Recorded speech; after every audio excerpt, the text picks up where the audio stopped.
Okay, so we're nearly at 6 o'clock, members. This will be somewhat of a departure for all of us doing full council. This many people on Zoom is something different, I think, although we've all got plenty of experience of Zoom meetings. I do hope that nobody has any technical issues. If you do during the meeting, Kirsty has emailed out contact details for techie staff who are able to help with difficulties in that respect during the meeting. So please do get in touch with people if you do have difficulties. Ian will go through protocols at the start of the meeting, but before then, as this is a formal full council meeting, I would very much like to invite Canon Hilary Barber to start the meeting off.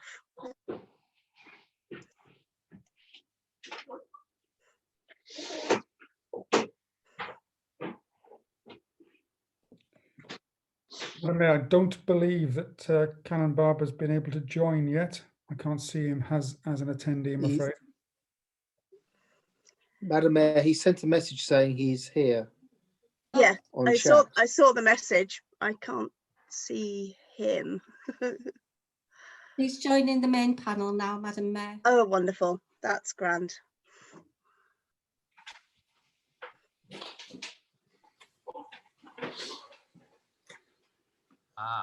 Is that better? Marvellous. Good evening, and thank you for joining us, Hilary.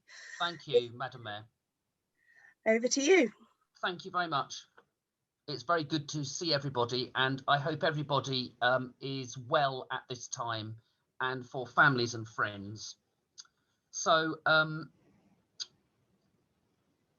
clearly our whole lives have been affected and changed as a result of the coronavirus pandemic. And so before we begin the meeting, we just pause to reflect on those within this borough of Calderdale, for the Hospital Trust and all at the CCG, for the local authority and for the local public health team, for those who have been ill, for all those who've died, and for those who continue to mourn. Keep us, good Lord, under the shadow of your mercy. Sustain and support the anxious. Be with those who care for the sick, and lift up all who are brought low, that we may find comfort, knowing that nothing can separate us from your love in Jesus Christ our Lord. Amen. Amen. And now, as we come to the beginning of September, we remember all those particularly working in education, for all those this week who are going back to colleges and schools, for all teaching and support staff, for all those returning to education from nursery right the way through to sixth form, for the new Trinity sixth form opening here in Halifax this week. We pray for all our universities, colleges and schools. Almighty God, with your gracious favour, behold our universities, colleges and schools, that knowledge may be increased among us, and all good learning flourish and abound. Bless all who teach and all who learn, and grant that in humility of heart they may ever look to you, the fountain of all wisdom, through Jesus Christ our Lord. Amen. Amen. And finally, for the work of this local authority, for all elected members, for all the officers of the council, for the difficult decisions that lie ahead in the months to come, and for the business before this meeting tonight. God our Father, you never cease the work you have begun, and prosper with your blessing all human labour. Make us wise and faithful stewards of your gifts, that we may serve the common good, maintain the fabric of our world, and seek that justice where all may share the good things you pour upon us. Through Jesus Christ our Lord. Amen. Amen. God grant the living grace to the departed rest, to the Church, the Queen, the Commonwealth, and all humanity, peace and concord, and to us and all his servants life everlasting. And the blessing of God Almighty, the Father, the Son, and the Holy Spirit be with you all and remain with you always. Amen. Amen. Thank you, Madam Mayor. Thank you very much, Hilary, and thank you for your prayers this evening. Do feel free to stay and listen into the meeting if you would like to. Thank you. Okay, so Ian is now going to take us through the protocols for this evening's meeting. So this is things like voting and requesting to speak and so on. So over to you, please, Ian. Thank you, Madam Mayor. Yes, I thought it would be helpful, members, if we just clarified at the start of the meeting the requirement to indicate through the chat function on Zoom if you wish to participate in a debate. That allows us to keep track of who wishes to speak, and it helpfully records the order in which you will be called.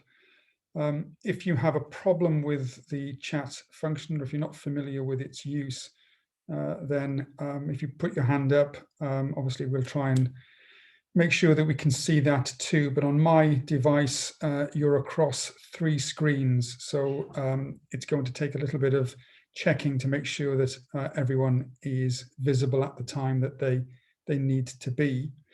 The second issue is to do with voting. What we'd like members to do is to use the video facility on a live video feed, please. And then when you're asked to vote, if you indicate by putting your hand up as clearly as that, and maintain the hand up until I've indicated that a count has been taken.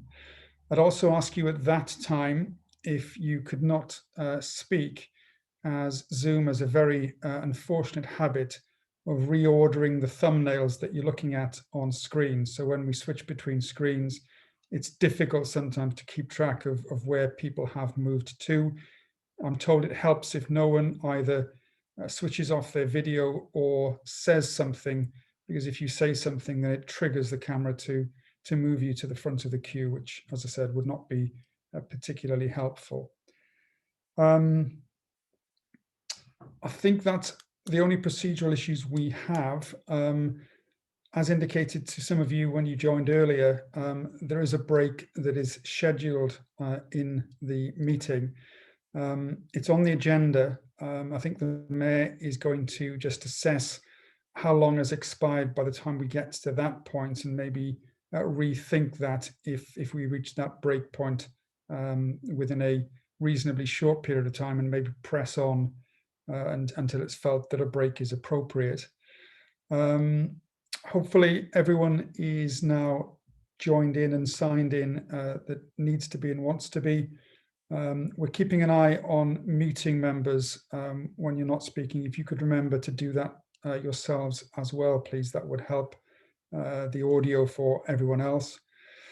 And yes, I hope it's a productive and straightforward meeting for everyone. Thank you. Thank you very much, Ian. That's very helpful and very clear. Okay, so let's get started then. So item 1, minutes of the council held on 29th of January 2020 and 24th of February 2020. Goodness, wasn't that a long time ago? These are to be agreed as a correct record. Kirsty has come up with some incredibly fantastic way of me signing them via not scribbling on my screen or anything like that. So we will sort the signing of them out in due course. But if we can agree those as a correct record, please, members. Second that. Second that. Do we have a seconder? You do? Okay. Councillor Swift, are you happy to second? Sorry, I thought the Deputy Mayor had already seconded. I was just trying to vote. Sorry, it's very difficult to keep track on where everybody is. Thank you. So, and the Deputy Mayor has seconded.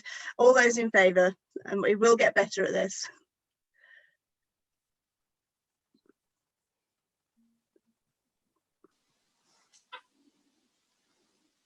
Okay. Please indicate when you're happy, Ian.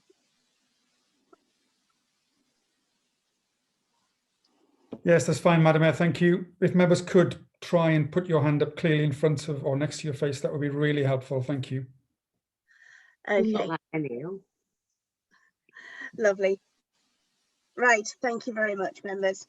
Okay, so members' interest, to remind members of the need to declare any disclosable pecuniary interest or other interest they might have in relation to the items included on this summons. This can be done either now or when that interest becomes apparent. Thank you. Item 3, Mayors and Chief Executives announcements. I have none. Robin, do you have any? I have none, Madam Mayor. Thank you. Okay, lovely. Thank you very much. Item 4, to receive petitions. So item 4A is a petition received at Cabinet on the 3rd of August 2020 on the reopening of the waste recycling centres in Sawbridge and Elland. Councillor Holden, are you wishing to speak on this? I understand that obviously the decision has been made for the household waste recycling centres to reopen, and members will be aware of that. So I see no need for a lengthy discussion on this, but I'm happy to take comments from members. Councillor Holden. Sorry, I can't. Thank you, Madam Mayor. Yes, as you've pointed out, it seems a little redundant, really. One thing I would like to raise at this point, and it's with regards to the fact that, the tips we've been told now that the tips will open on the 11th, which is most welcome. What I would have appreciated as a member, and this isn't the first time, and it probably won't be the last time, is the fact that I, like all other members, or the majority of members, especially in my ward, found out via the Evening Courier. Yet again, press releases have gone out, especially something of this magnitude, without members being informed. And it's time after time after time that this is happening, and it's simply not good enough. I am one of the 51 members of this council, and as such, I think we deserve the respect to be actually treated like one of the 51 members of the council.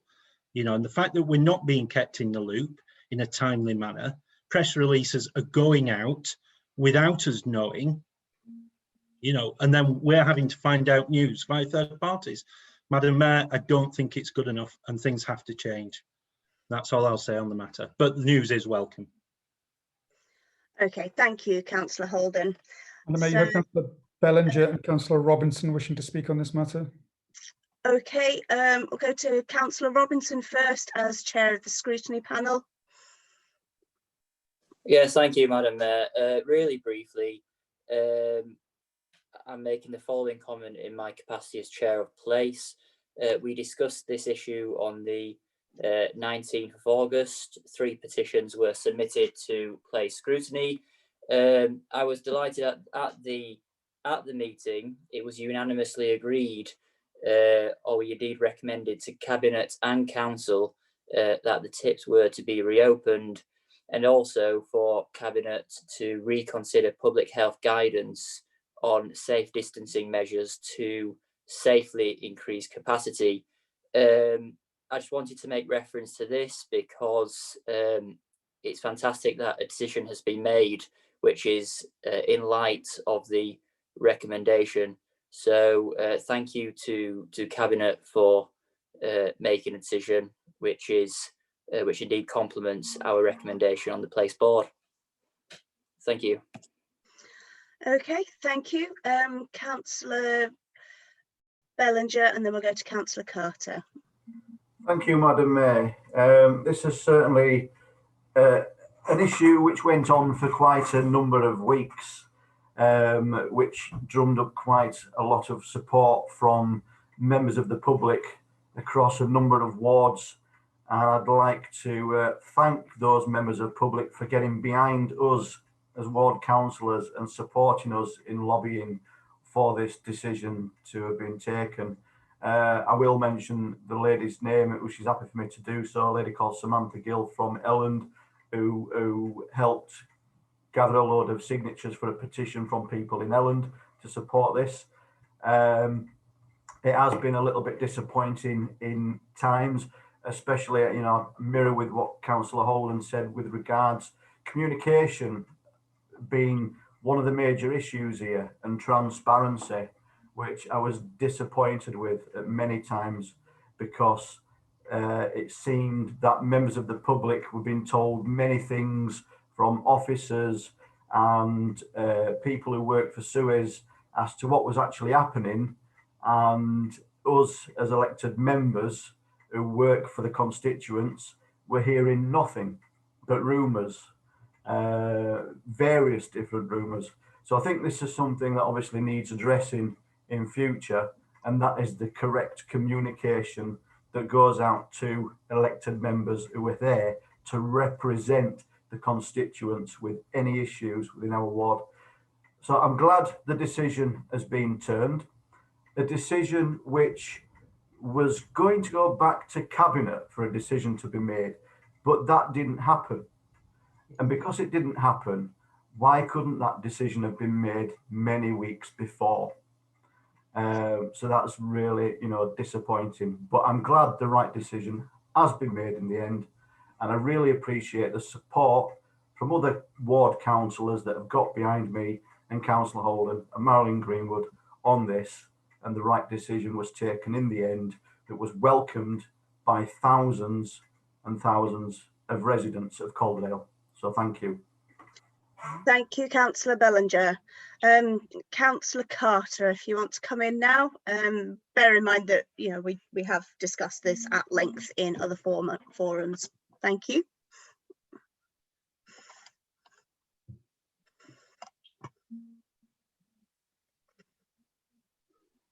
Councillor Carter. I'm sorry, Madam Mayor, VPN keeps dropping out, but let's see if I can stay alive long enough to actually endorse what Councillor Holden said. Whilst I absolutely welcome the recycling centres both in Elland and in Strawberry Bridge being reopened, I am very, very disappointed that we were not told as per Constitution before we read it in the press. You know, it says on the agenda, to consider the petition received. Well, when you consider something like the other items on the agenda that are to consider, it means there's a discussion element of it, which is pointless when the decision had already been taken after the minute book had been printed. The portfolio order took the decision to reopen. I think the thing that annoys me the most is the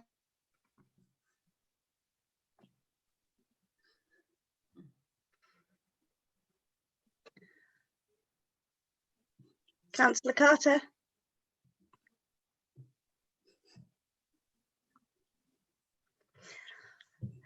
Councillor Carter, as your feed appears to have dropped off, I'm going to go to Councillor Press and then we can come back to you. Okay. Hi. Okay, sorry, Madam Mayor. It's hard to stick to the protocols when we're in this very strange situation, so I almost forgot them. Madam Mayor, there's just one thing I want to say, and it's this, that every decision that we've taken along this very hard road since we last met in January, every decision has been made in line with public safety, and that I do not take personal decisions as to whether tips or leisure centres or anything else, libraries. The person who actually has been guiding us throughout this crisis is our public health director, and it is she who has the final say as to when things do and do not reopen. And as we've gone on, particularly recently when we had the extra lockdown measures, it was incredibly disappointing to be let out of the big lockdown, and then we had to go back into a semi-lockdown. And nobody was more disappointed than me when we had to put certain plans for reopening of the libraries and leisure centres on hold. But we had to follow the advice. And that's what we've been doing all along. We've been following the advice. We've been doing as we're told by government, and we've been doing as we're told by Public Health England. So frankly, I'm glad everyone's pleased. I'm pleased the tips are reopened. But can we please draw this discussion to a close? If anyone's got any further questions, they can ask me later. But I'd like to hope that we can move forward in a constructive manner and just thank our officers for the hard work they've done to make these tips safe to reopen. And that's why they're reopening, because we can now make it safe, because things have moved on. Thank you. Thank you, Councillor Press. Okay, so if we are all happy with that discussion, I think I will move on, and I know that there is a further petition that is to be presented this evening. That's Councillor Gallagher. Thank you, Madam Mayor. Good evening, members. Can you hear me? Yes. The residents of Elland have asked me to present this petition regarding the continuous problems caused by the derelict building known as Tom Chambers. For 20 years plus, residents and adjoining businesses have had to put up with the wrong kind of attention that this derelict building has been attracting. Elderly residents in the area have been threatened with physical and verbal abuse due to drugs, vandalism and fires. Fires usually on a weekly basis. The vandalism itself has cost the adjoining building, Oliver's owner, over £10,000 over the last few years. And just last month, bearing in mind we're only on the 2nd of September, the last lot of vandalism has now left him with a very costly leaking roof. But every time that this problem is being raised with council, residents are told that the owner is moving forward with future plans. Year on year, there's no future plans and nothing gets moving, but the vandalism gets worse. The petition asks that the council obtain permission to bring about the demolition of the building. The petition holds approximately 240 signatures, hard copy, but I do believe that there's an online petition as well, which at the last count was about 50 signatures. Thank you. Thank you, Councillor Gallagher. I believe, Ian, you have a hard copy of the petition, is that correct? I do, Madam Mayor, thank you. Wonderful. Okay, so that will go to where it needs to go. Thank you very much. I understand there are no further petitions that I'm aware of, members. Please indicate now if that is not the case. I see nobody frantically typing anything, so we will move on to item 5. To answer questions asked by members of the public under Council Procedure Rule 12. I think there are none. Is that correct? Correct, Madam Mayor. Thank you. Okay, item 6. Item 6 is to consider the recommendations of Cabinet on the workplace office accommodation strategy. I propose that we move this to the end of the meeting. It is an exempt item, and to allow a full discussion on the item, we need to interrupt the YouTube stream to enable it to take place in private. This is incredibly tricky to do for the team that are managing the IT. So to make life an awful lot easier for everybody, I've suggested that we move item 6A, sorry, and also item 7B, which is also exempt, to the end of the meeting to allow a full debate on those matters.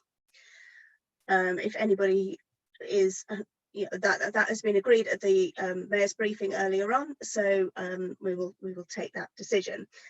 Okay, so we will move on to item 7 then, and that is 7A, and that Councillor Lambert. Can I ask you to move that one? Thank you, Madam Mayor. Madam Mayor, I'd like to move the recommendation, please, with a small amendment to include a clause that ensures ward members are consulted in the street naming in their wards. This was agreed and is minuted from the meeting, but we just need to make a small amendment to include that. Thank you. Okay, thank you, Councillor Lambert. Do we have a seconder for this? Do we need a seconder for this? Second it as Deputy Chair, Madam Mayor. Thank you, Councillor Baker. Okay, so all those in favour of this matter?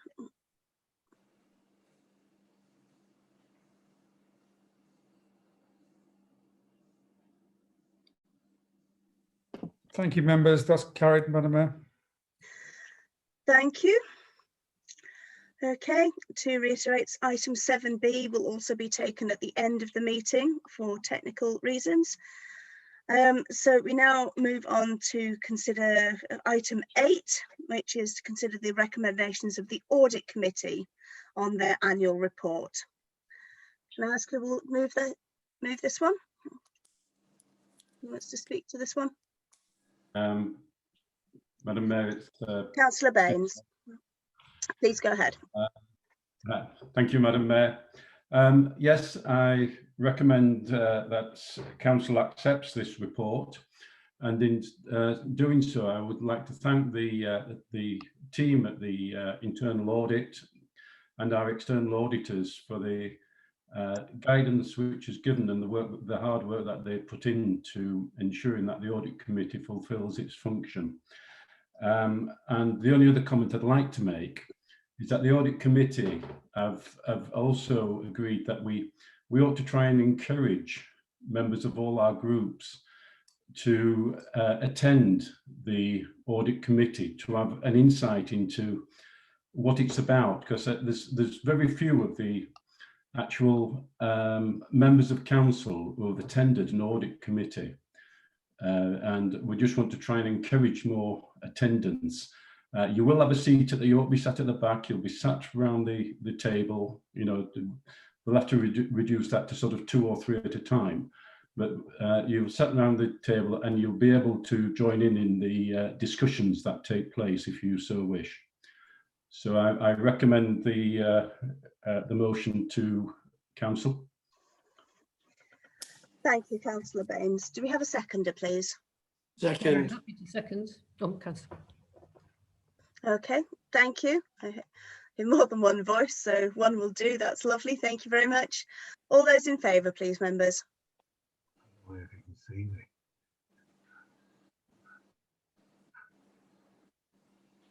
Okay.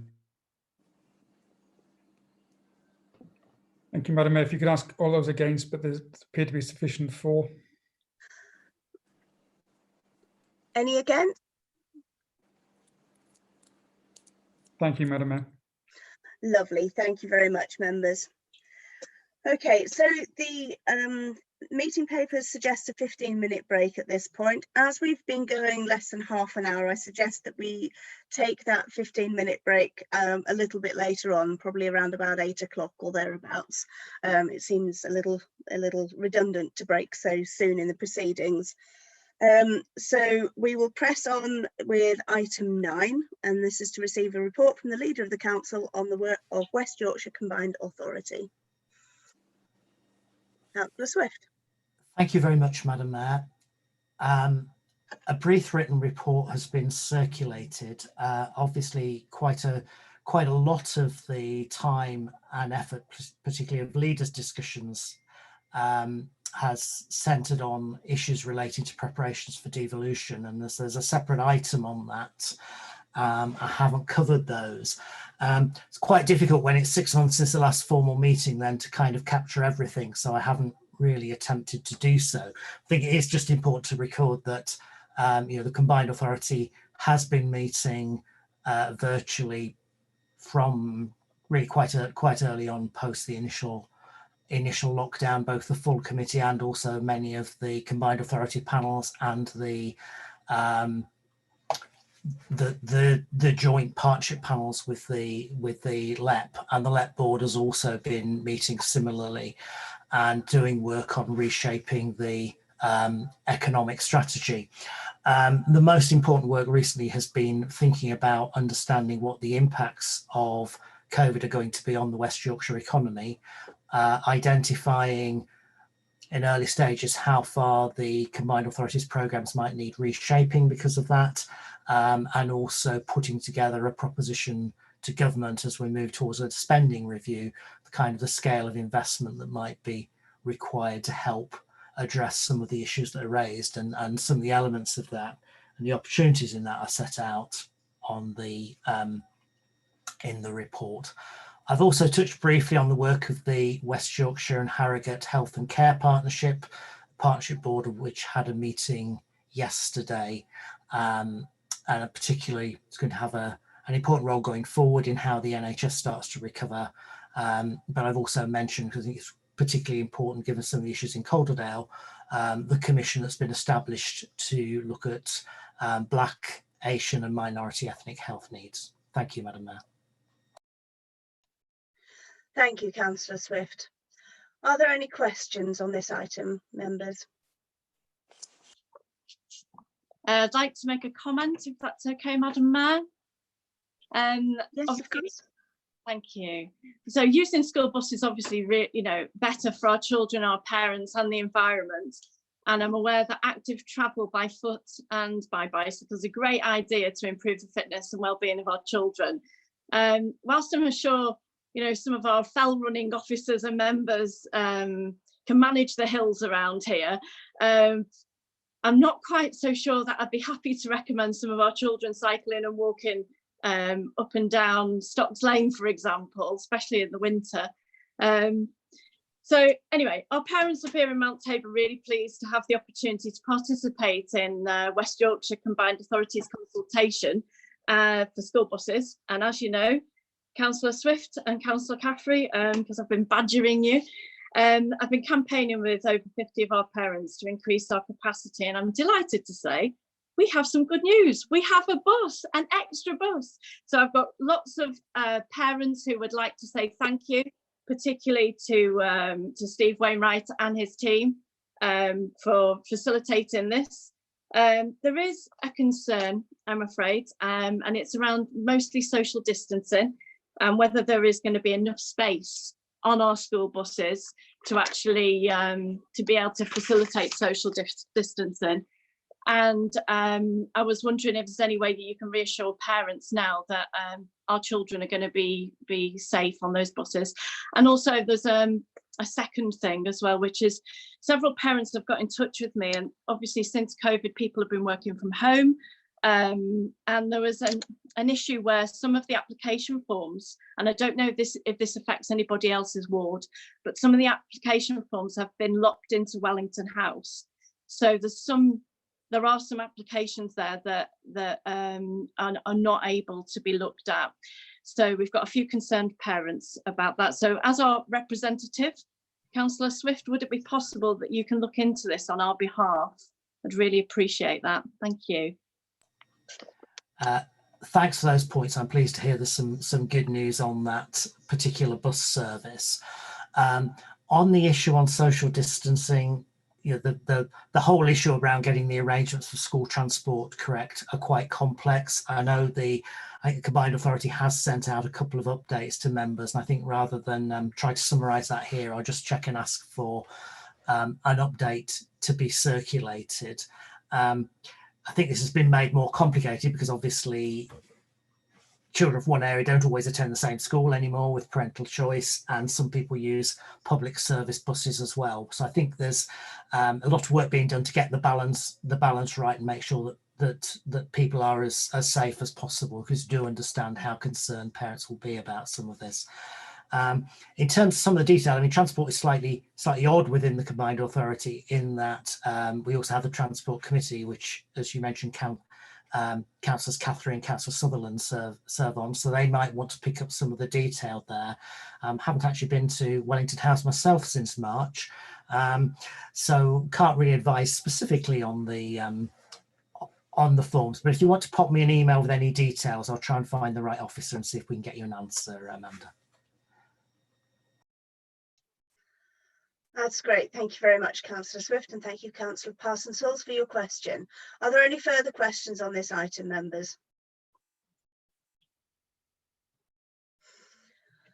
Okay, we shall press on then. Item 10. Over to you again, Councillor Swift, for oh no, I beg your pardon. It's over to Ian, Head of Legal and Democratic Services, for the devolution deal for West Yorkshire consultation outcomes, which I'm sure you have read from cover to cover, item members. Ian. Thank you, Madam Mayor, but I think it is over to the leader, Councillor Swift, to introduce this item. Thank you, Councillor Swift then.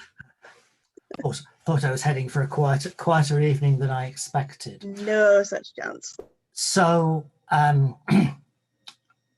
I suspect most members will have a fair amount of recollection of the discussions that have taken place over the past few years about devolution deals, or what we should probably call a mayoral combined authority, a mayoral city deal, for covering the area that includes Calderdale.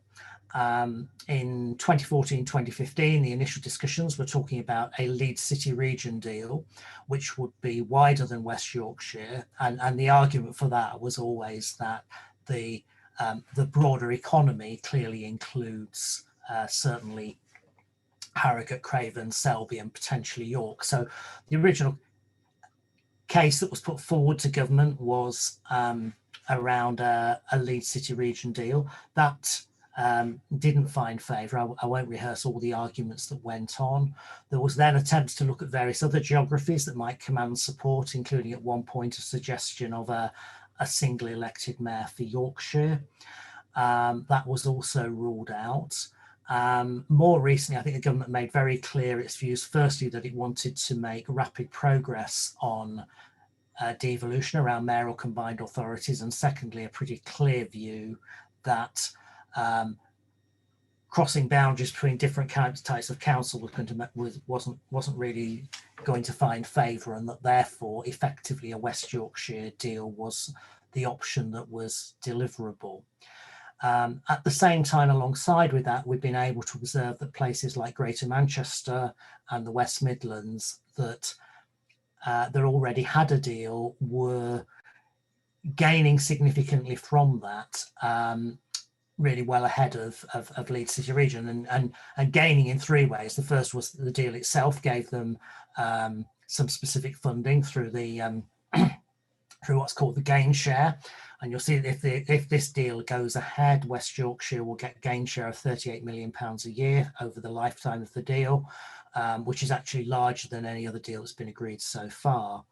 The second element was then, as other government investment schemes came on board, for example, the Transforming Cities Fund, those places that already had a mayoral deal were being given an allocation of money where they could then take decisions on how it was spent, whereas West Yorkshire were having to go through a quite complicated bidding process where effectively we were having to justify individual schemes to civil servants.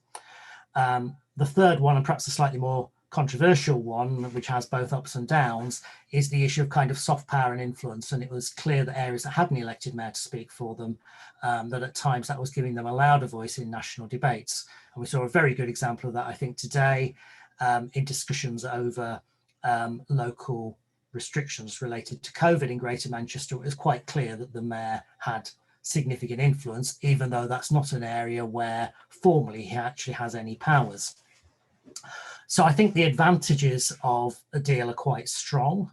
I think we need to be realistic about it. You know, we talked this about loosely about devolution. This is not devolution in the sense of giving a region or a sub-region all the levers of power. Financially, the powers are quite limited, but it does offer the opportunity of significant investment into infrastructure, into transport problems, into skills, particularly importantly, and into economic support, which is worth having and which will not be available to us without agreeing to the deal.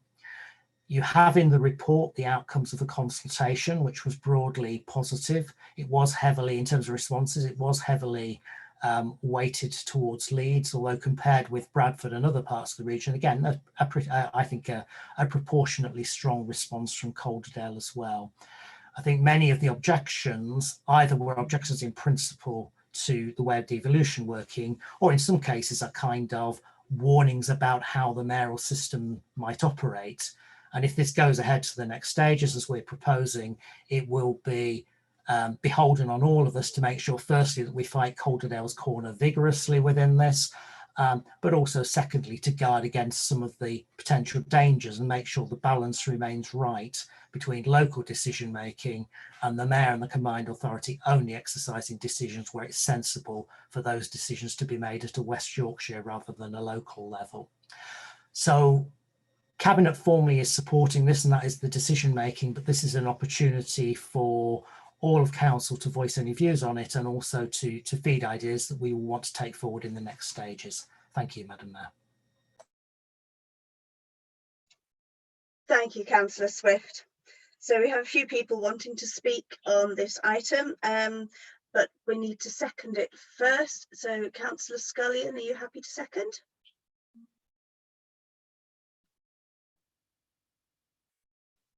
Was a yes, Madam Mayor, through waving and thumbs up. Sorry, I didn't realise you couldn't see me. The yes, I would very much like to second this. Lovely, thank you. Grand. Okay, so Councillor Baker, I believe you want to speak. Yeah, thank you, Madam Mayor. And I was pleased to hear Tim Swift as leader pick up on some of the points that was raised earlier in the day when we discussed this, in that it shouldn't be called a devolution deal. It is really a Leeds City deal for a Leeds mayor who will then assume to preside over West Yorkshire and overall the power and influence that locally elected councillors in the area have. As a party, Liberal Democrats, we're passionate about devolution and giving more power to local people. What we're not passionate about is very limited piecemeal power being given into the hands of one person, because that for us is not liberalism, giving so much power to one person. 25 years ago, it probably would have been Jimmy Savile who put himself forward for the mayor position. Maybe 10 years ago, it would have been Gary Verity. Since then, in different ways, both those characters have encountered various problems of their public image, so we say. That just is a warning as to what happens when you place so much power in one person's hands, really, and that's the danger when you have an elected mayor for such a large and diverse area of West Yorkshire. You know, people in Todmorden already complain about how councillors in Halifax tell them what's going on and control the town. How are they going to feel when someone in Leeds is telling them what goes on for our local area? So for those reasons, I'd have to say it's a bad city deal, and it's something which, you know, Conservative and Labour parties have joined together in unity over, but something we do not feel goes nearly far enough in terms of what we'd recognise as being a true devolution deal and giving true power to the people of Yorkshire to have some say over their own destiny. So I'm sorry, it's not a good deal. The sums are not that big when you look at it. Okay, headline figure of over £1 billion, but when you look at the details, that's over 30 years. When you look at how much that is a year, divide that between the 5 councils, you're talking, you know, 4 or 5% of what our annual turnover is of the council. It's not going to make that big a difference to people's lives. I think voters will get more disillusioned when they elect someone and then discover they haven't got very many powers at all. They've got no powers over education, they've got no powers over health, and they've got no powers over the environment. Very limited powers over economic regeneration, transport funding, and some extra powers, but only if they increase council tax and do a mayoral precept on the area. So unfortunately, there's a lot of problems with this deal, and it's not something I can and fully sign up to endorse. And I think actually in the hearts of many of the Labour cabinet members, they feel the same way, but they recognise this is the only deal on the table, and they're in horrible position of having to accept what is on offer, but it's not what they really want, I don't think. Thank you, Councillor Baker. Councillor Swift, do you want to come back now, or do you want to come back at, when the other 3 people that have asked to speak have spoken? I just respond at the end, Madam Mayor. Okay. In which case we shall go to Councillor Fenton Glynn, please. I'm going to say something slightly controversial for a change. I don't entirely disagree with James Baker. I think there are a lot of things which could be better about this deal, but when it comes down to it, I think it's the first step on a road, and democracy at its best is a conversation, and we'll get the first part of the conversation done, and then we want to move forward and get more for Yorkshire. I would like to see more accountability for the position. I would ideally like to see it on a Yorkshire-wide basis. So let's start with stage 1. Let's get a mayor who can be a voice for this area, because actually we have been let down recently. We're let down every time we get onto a pacer train from the 1980s that hasn't been changed. We've been let down over COVID in recent weeks, and the fact that, you know, we've had no one standing up for us. I think we need a voice to stand up for our region. So, you know, I do support this. I would that it would go further, but we take what we can get, and politics is the art of the possible after all. Thank you, Councillor Fenton Glynn. Next, Councillor Lynn, please. Hello. Yes, like the previous 2 speakers, I've also got some concerns about exactly what we're being offered, but I was encouraged by Councillor Swift's exposition of the need to balance different things when we're thinking about it. And the point I wanted to make actually relates to Greater Manchester and to the mayor over there. And people will recall, people certainly in my own group will recall, when we've discussed this issue about what we should do in West Yorkshire over the years, I've been the one who's quite frequently advocated that we ought to do a lot more in terms of working closely with Greater Manchester. After all, we're the most westerly of the local authorities in West Yorkshire. Many of our people actually work in the Manchester region and across into Lancashire, in Burnley and Rochdale and so on. And I suppose my plea would be, I mean, I'm supportive of the decision, which I hope we're going to take tonight, to endorse moving forward on this to the next stage. But I hope very much that we won't really be focused totally on West Yorkshire. I want us to look west as well as east. That's my plea. Thank you. Thank you, Councillor Lynn. And Councillor Lee, please. Thank you, Madam Mayor.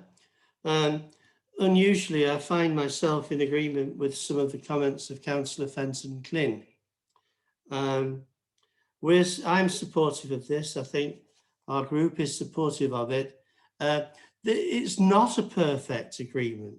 It's impossible to hope for such a thing. But what it is, it's a deal that's on the table, which will unlock a very great deal of funding for this region. And I'd certainly rather even a Labour council spend that money than somebody down in Westminster. And so for that reason, we're supportive of this. It represents a great opportunity, as Councillor Swift has already said. And certainly I want this to be a great success. There are some concerns. We've all got different concerns about the deal. But as Councillor Fenton Glynn said, it's the start. We can work on this. Some particular aspects that worry me about the mayoral powers, and I think a lot of people have concerns about those powers, are some kind of an extra mayoral tax that I hope doesn't get carried away with time and become a real imposition for people. Also, I'm a bit concerned about the way that we'll manage the Police and Crime Commissioner, with some suggestions that there might be a deputy mayor. And these are all matters of opinion, but they are concerns. which I hope as we take this forward, we'll be able to take up and get the best result for Calderdale.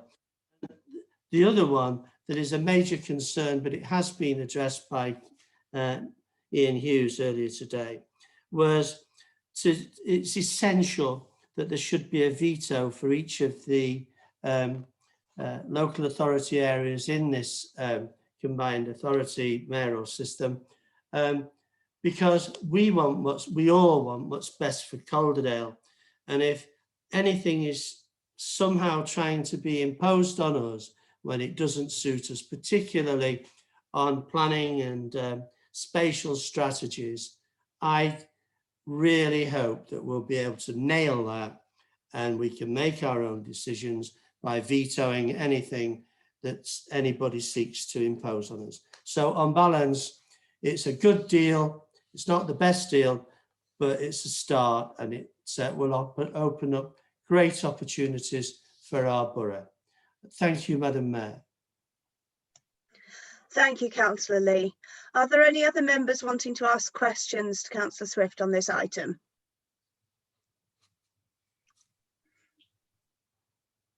I'm taking a lack of response as a no. I'm hoping there's no response anyway. I can't see anything in the chat. So, okay. So, Councillor Swift, we go across to you for your comments on the questions, please. Thank you, Madam Mayor. Just 2 or 3 points to make in summing up. I mean, yeah, let's put it into perspective. The amount of money, certainly in terms of gain share, clearly doesn't compensate for the amount that's been taken out of local government over the last 10 years. But we only get this money with a deal. We don't, there isn't a plan B that delivers it. And it's a pretty good deal in that, as I said, firstly, it's the largest gain share agreement for any of the mayoral combined authorities.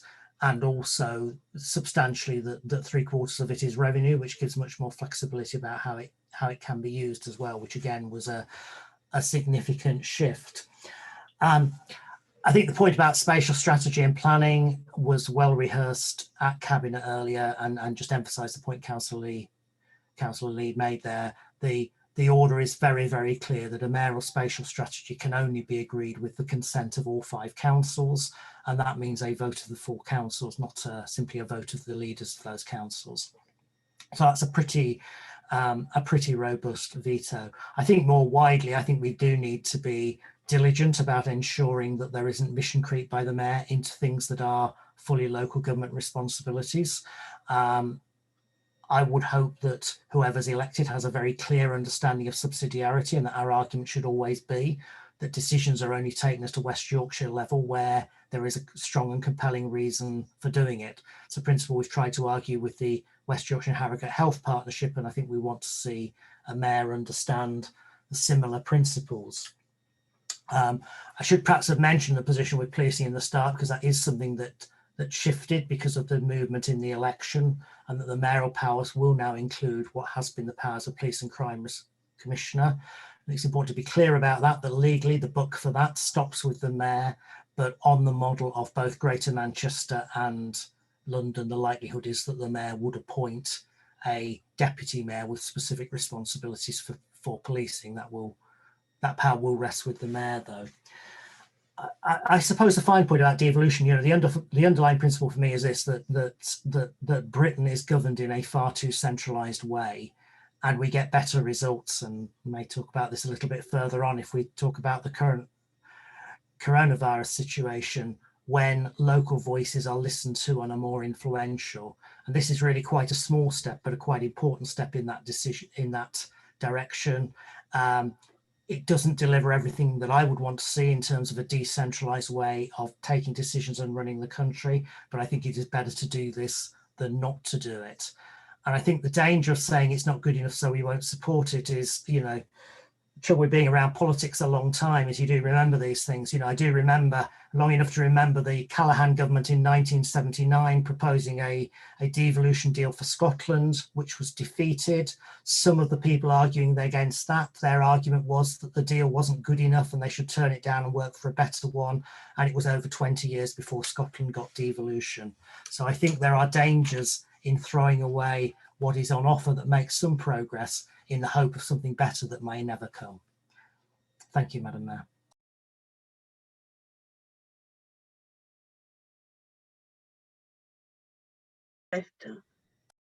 Thank you, Councillor Swift. So, right, so I think for the basis of clarity, it would be useful at this point to have an indicative vote to clarify member endorsement. This is something that Ian has suggested might be useful. Ian, would you care to explain what you mean by indicative vote? Thank you. Yes. Thank you, Madam Mayor. Legally, this decision at this stage of the devolution process, as at the first stage, is a decision of the West Yorkshire Authorities Executive, so our Cabinet. That decision was taken earlier this afternoon at a Cabinet meeting. Part of the recommendation was for it to be considered, commented upon and endorsed by Council.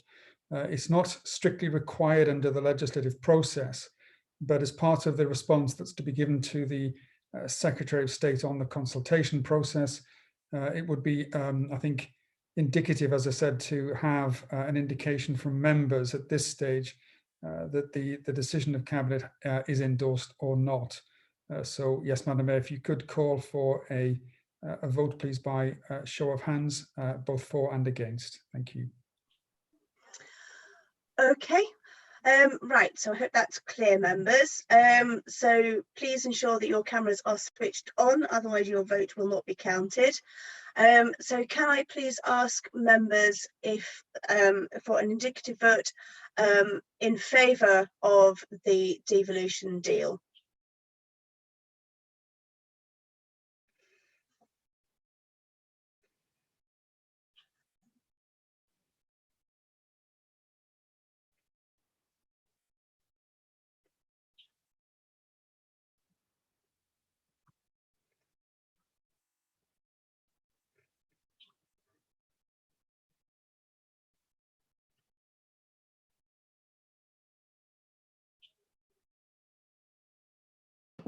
Thank you, Madam Mayor. Those against, please. Okay, thank you. Those against, please.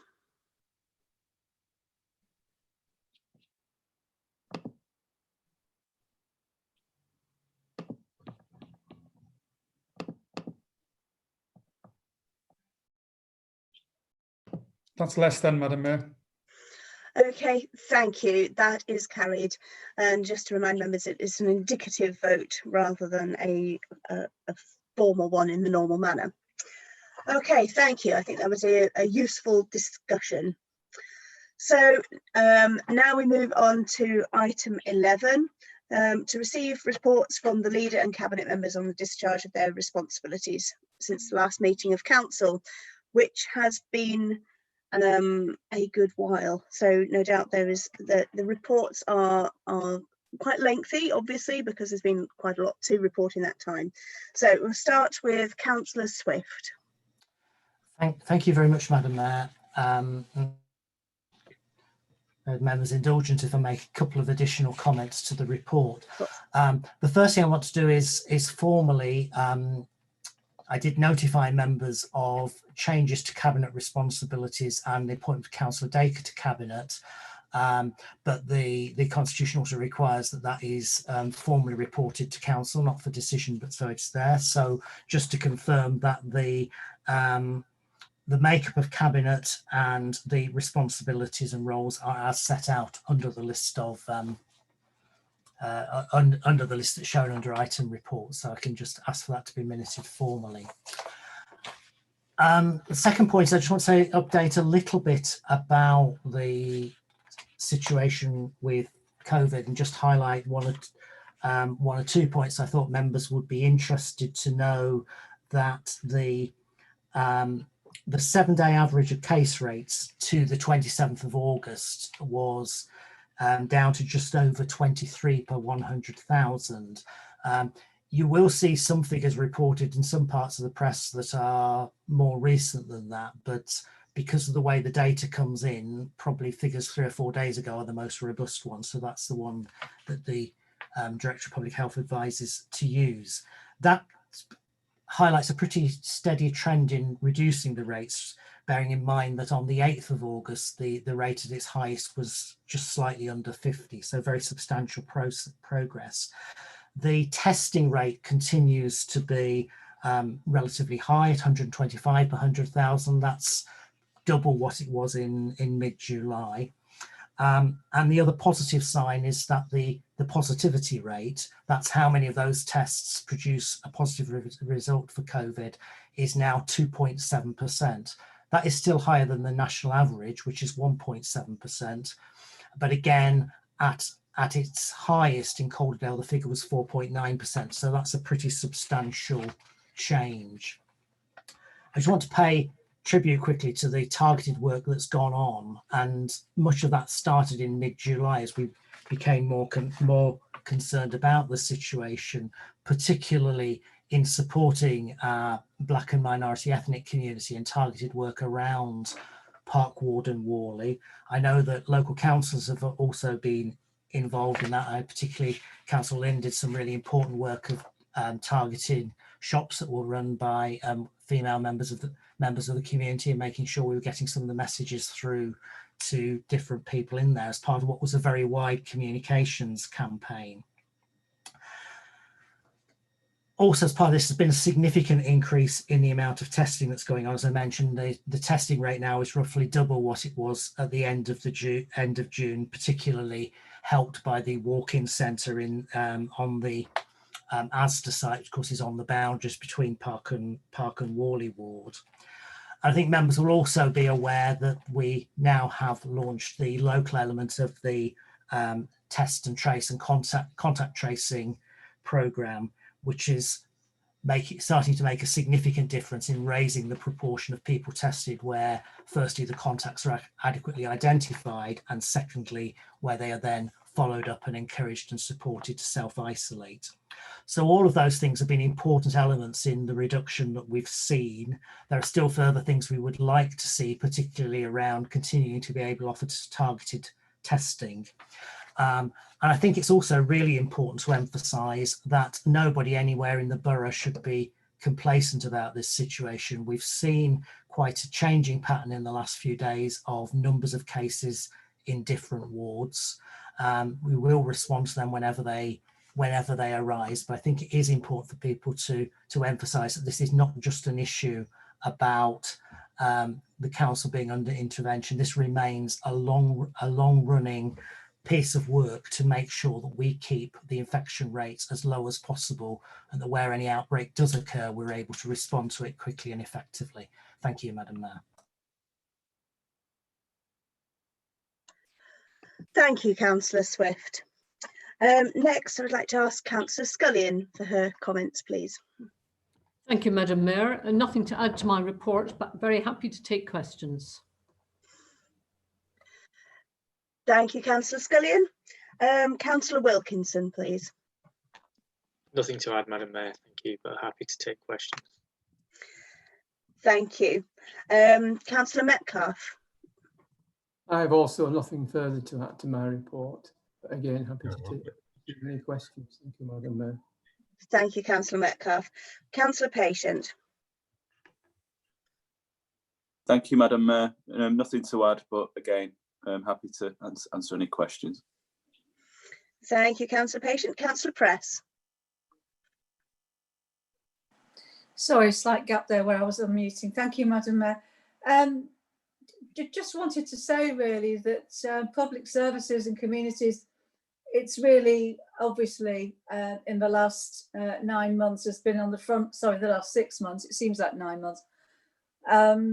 It's been on the front line throughout, so on every level really, from waste collection to closures of libraries, public services, leisure centres, enforcement, and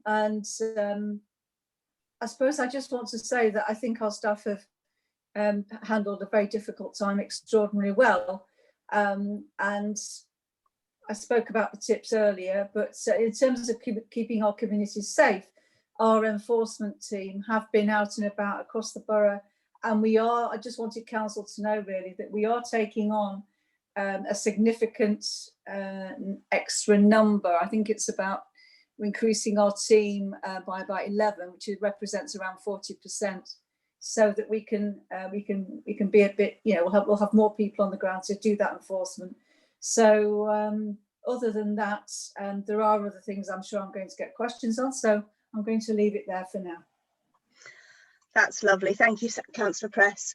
And Councillor Dacre, welcome to Cabinet. And do you have anything further to add to your report? Well, yes, or not to add, but it is my first time, and I'm not going to let you get away with me just not saying anything.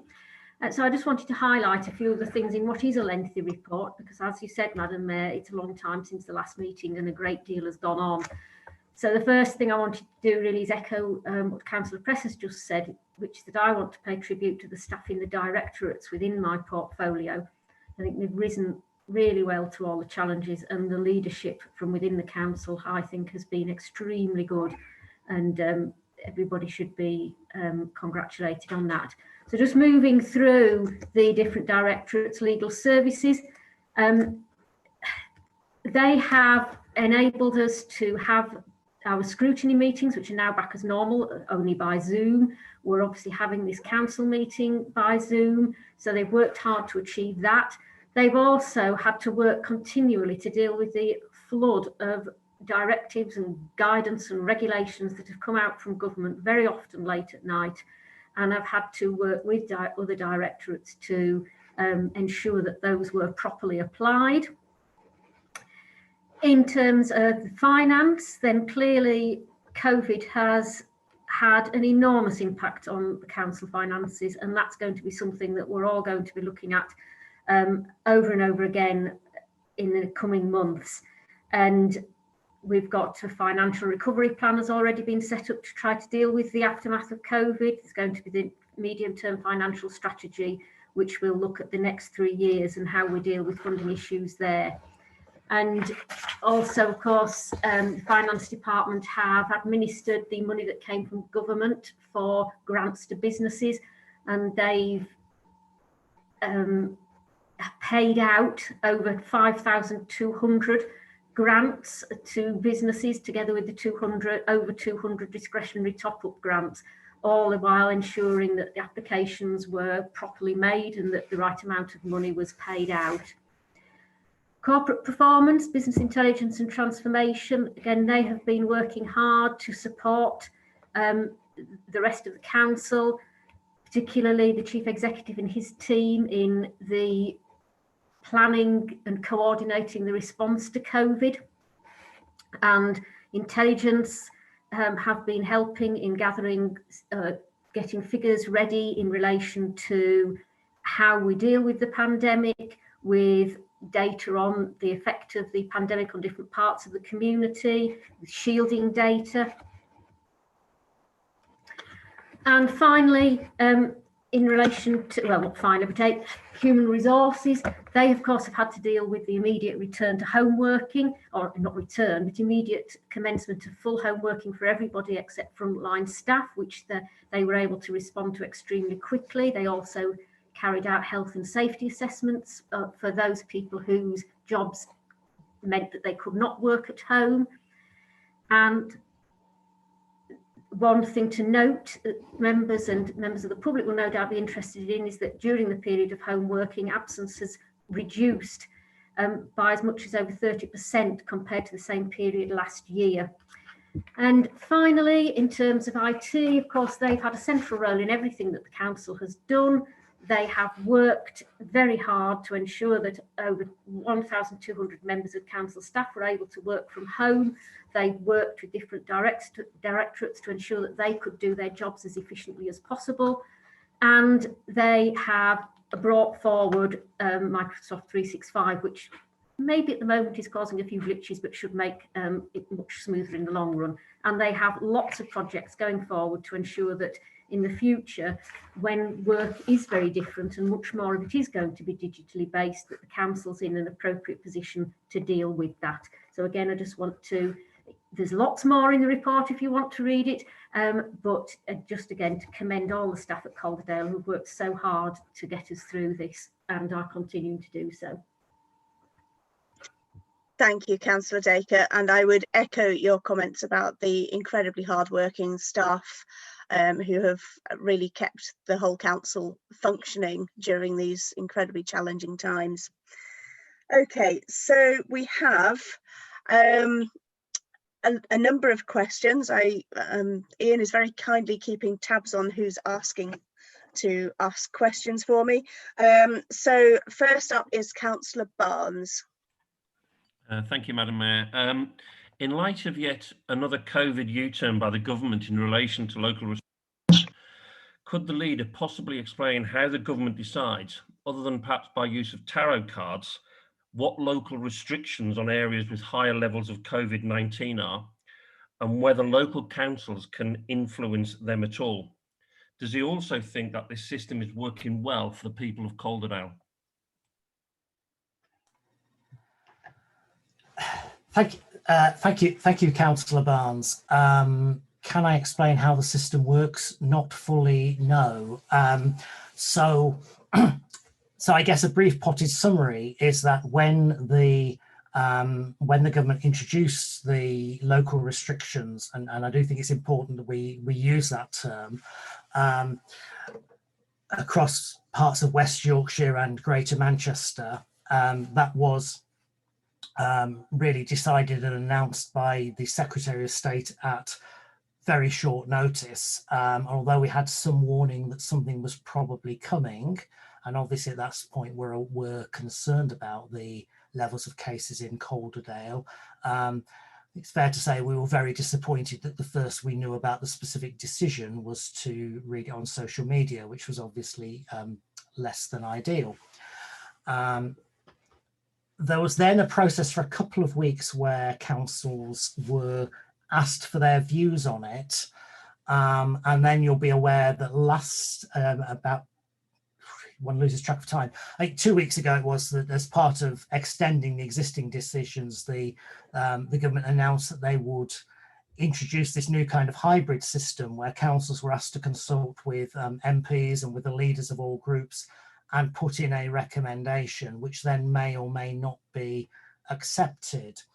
And we saw some of the fallout of that last week, where in Calderdale's case, what was put forward from Calderdale was actually agreed, but in many other cases, the Secretary of State chose to do something quite different to what the local council was saying. And frankly, it did appear in some cases that it was driven more by what particular Conservative MPs said they wanted, rather than any particular science about the situation in those authorities. Going forward, we'll wait and see. I think you've touched on the situation in Trafford and Bolton, where the restrictions were due to be lifted today based on the position the representations made a week ago, and the government's changed their mind and kept the restrictions at the last minute. And obviously this is not a fantastic situation for anybody. You know, I think the most important thing you can do in a public health situation is try to be as clear with people as possible about what the rules are. And I think one of the challenges is that it's not at all clear what criteria the government is using to decide where local restrictions are or not. And that is particularly disappointing because actually back at the end of July, very early August, the SAGE group that advises the government published some quite detailed advice and proposals about how local restrictions should be applied. And unfortunately, it's not at all clear that that's what's being done. And to use just one example where they warned about questions of legitimacy, they said there's a risk that legitimacy may be undermined if localized restrictions are viewed as arbitrary, incompetent and inequitable, and this is likely to reduce adherence to public health measures and increase tension. And I think we have absolutely seen that locally and in other authorities as this has gone on. And I really would plead with government to look again at that advice from SAGE and come up with a clearer set of guidelines about how it is, because I do think that councils are being put in a very difficult position by this at the moment.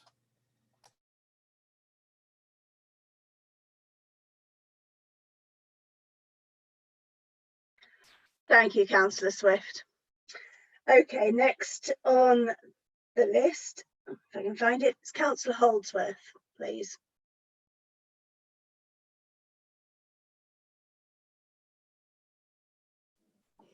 Thank you, Madam Mayor. I have a question for Councillor Press relating to the status of school crossing patrol people, so-called lollipop ladies, men and people. I've had concerns from the parents at Greetland Academy about the status of the lollipop people. They want to know if it's true that the council is removing all funding from the lollipop people. And we've also had reports today on social media from lollipop personnel saying they don't know if they have a job to go back to. And what I'm asking really is for clarification from Councillor Press. The council are very keen for people to have their children walk to school under supervision, and they're now concerned that there may not be crossing patrols in place to make sure that they can cross the road safely. And so I wonder what the position is. Are schools going to be expected to fund lollipop people, or is the council continuing to do so? The constituent who wrote and enquired said that she had no idea whether or not she had a job to go back to next week, and that seems very strange. Thank you. Thank you, Councillor Holdsworth. Does that go to Councillor Press? Thank you. Yes, thank you for the question, and obviously I'm sorry if anyone's in that situation, and I hope that it's clarified, but I'm not entirely sure. I have to check out whether this is actually my directorate or whether it's adult health, whether it's the children and young people's directorate. So would you mind if I get back to you on that one? I'm really sorry. My honest answer is I really don't know. I don't know where that falls and whose remit it is. So can I get back to you? I could come in if you want, Madam Mayor. Okay. Please do, Councillor Wilkinson. Okay, I think actually, I think it does actually fall under public health, but it's obviously a service that is important to my directorate, and obviously falls partly probably under highways as well. So I think it probably crosses a few different directorates. In short, there are difficulties facing this service. So it was traditionally funded by schools, and my understanding is that there was legislation passed that meant that could no longer happen. Obviously, we don't have lots of extra money lying around in our public health budget or in CYP or highways or anywhere else for that matter. But there's also major operational challenges now because of COVID-19 as well.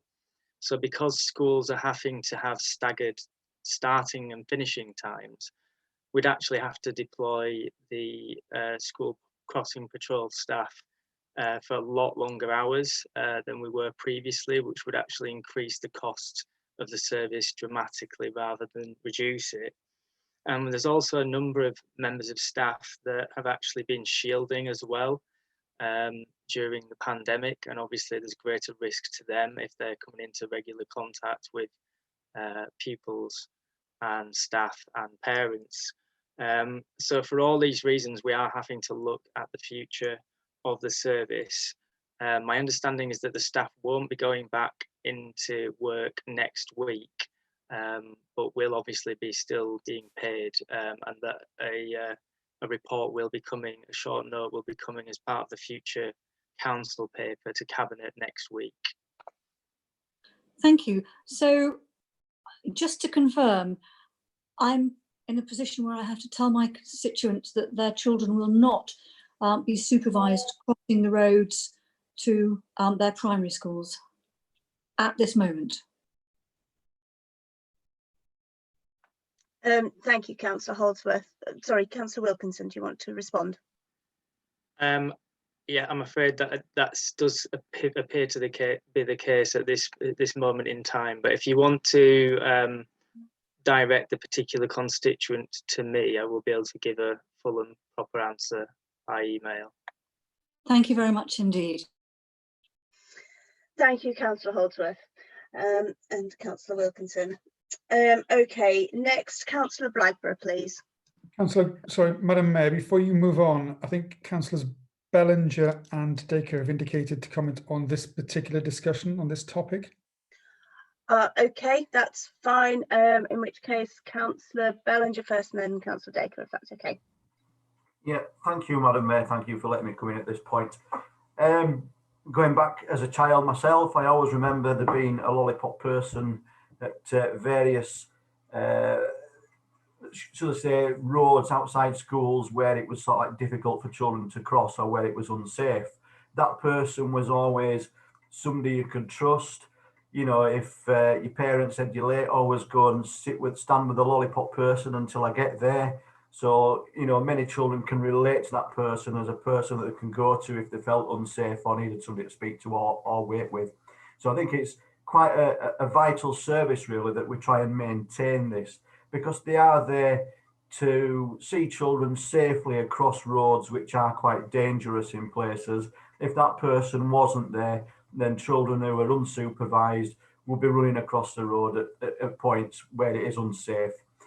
I think it's worth maybe looking down the route, if we can, at people who might be able to volunteer to do this service. You know, if finances are the issue why we might be losing this service, then let's look at people within the communities around the schools that maybe come together and volunteer, and we put those people through the training that they need and the checks that they also need as well. So that's actually just a suggestion, really, that we can probably look at, really, to ensure that this service is maintained for the safety of the children.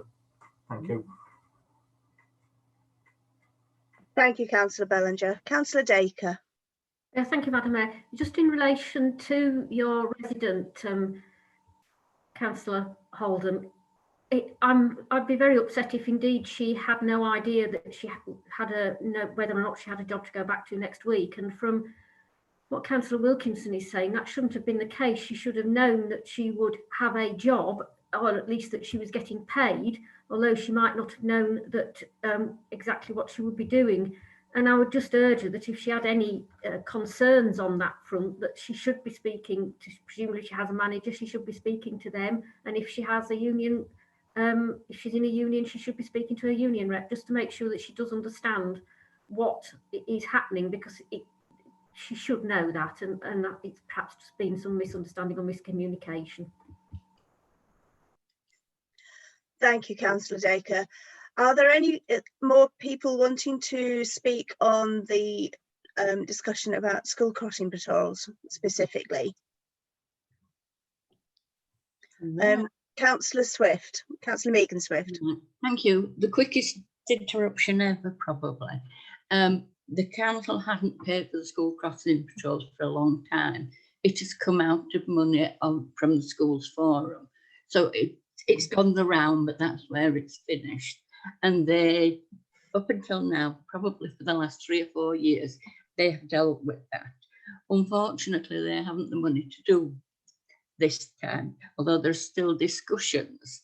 But, you know, so it doesn't look as though that will happen from there. And I've forgotten the rest. Oh, and academies pay for their own. That was the bit that I thought was important. So I'm surprised if Greetland still has a problem if they've checked, because unless it's changed in the last few months, academies did have to pay the salaries of these people. But it's worth, you know, checking, because I wouldn't want to do it. And I'm sure a lot of other people wouldn't want to be out in the wet and the cold, and etc., etc. So thank you. Thank you, Councillor Swift. Okay, let's move on. We've had quite a discussion about school crossing patrols. Councillor Blagborough, please. Thank you, Madam Mayor. Please can somebody provide me with an update with reference to the negotiations for the land for the potential Clifton Enterprise Zone, and if negotiations have failed, where are we with the CPO, please? Thank you, Madam Mayor. Thank you. Councillor Swift, who would be best to take that question? Councillor Scullion, I think. Thank you. This is the issue that runs and runs at the moment. I'll have to give you a written answer in relation to that, Councillor Blackborough. But can I just, in a sneak preview of the motion, if the government's proposals in the white paper went ahead, that would be one of the areas that was zoned for growth, and there would be very little local involvement in that. So I will provide you with a full written answer though. Thank you, Councillor Scullion. Next, Councillor Courtney, please. Thank you, Madam Mayor. I've got a question, which is, I think, going to Councillor Wilkinson. How have our, well, first of all, I'd like to start off by thanking all the staff involved in Children and Young People Services across the board. They've just all been working, I mean, across the whole council, all staff are to be commended. But particularly as a member of the Children and Young People Scrutiny panel, I'd like to say a massive thank you to all the staff in that directorate. But how, my question is, how have our most vulnerable children and young people been supported in the community and during lockdown? And also, what extra support will disadvantaged children get as schools go back next week, or this week and next week? Thank you. Thank you, Councillor Courtney. Councillor Wilkinson. Thank you for your question, Councillor Courtney. And yeah, I'd also like to give my thanks to all of our staff, but also to obviously schools as well, and all the work that teachers and nurseries, etc., have been doing in really challenging circumstances, having to get to grips with new arrangements and new regulations and stuff at very short notice. Vulnerable children, as you'll know, they were entitled to attend school throughout lockdown, along with children of key workers, and were encouraged to do so. But understandably, many parents and carers were reluctant to send children into school. So attendance, at least at first, was quite low, unfortunately, and that was a national thing. But we did have some success in driving up attendance towards the end of the summer term. And we were able to obtain laptops as well for all children who have a social worker and internet access, so that they were able to learn remotely. Although, as mentioned in my council report, there were quite significant delays in receiving those, which I did write to government about, but thankfully we do have them all now. And disadvantaged Year 10 pupils were also able to benefit from that, as well as children in care.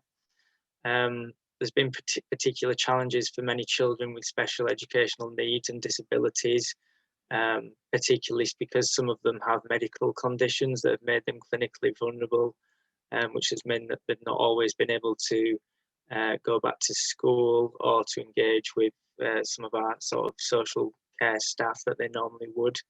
And also, because some of our special schools, they only take on pupils with special needs and disabilities as well, they've struggled accommodating all pupils and ensuring that they're doing so in a way that's safe. I've got a close friend who has a son with severe disabilities who's not been able to go to school the whole time since lockdown, and it's been extremely challenging for that family because he's had to go to work and leave his son with his wife and another child every day, all day. And I know that a lot of parents who are in that sort of situation will be looking forward to getting some respite when schools go back. Our officers have reported that schools have been very good as well at helping on checking in on vulnerable children, even when they've not attended school, and working together with our social care teams. That said, obviously the situation still has presented real challenges, and it wouldn't be right to think that they're getting anything like the same education that they would be if they were in the classroom. And I think that's why there's a broad consensus now that all children need to be back in the classrooms, but in a way that's obviously as safe as possible. There's also been the government's catch-up programme that was rolled out, which has allowed schools to provide subsidised programmes targeted at the most vulnerable children. including extra tuition. But yeah, again, just even though there's all these schemes in place, I wouldn't like people to think that it's a rosy picture. There's a study that came out just yesterday that showed that on average pupils have fallen back by 3 months in education during lockdown, but in the case of the most disadvantaged pupils, they've fallen back much more significantly. So clearly there's a lot more work for us to do, and catching up is going to be a long-term endeavour. I think we need more support from government, and I know that all our schools will be focusing on doing that. And I think it must be a priority for us as a council as well. Thank you for the question. Thank you for your answer, Councillor Wilkinson. Thank you, Councillor Wilkinson and Councillor Courtney. Next up is Councillor Carter.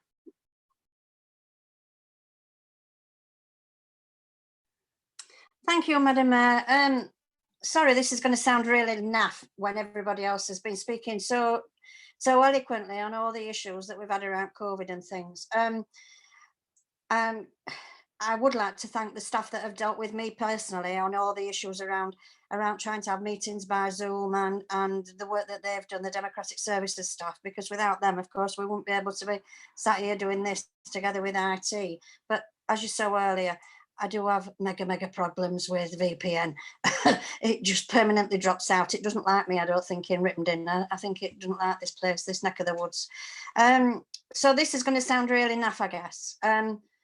But I am really concerned about it. I am a backbench councillor of the opposition party, but I do exist.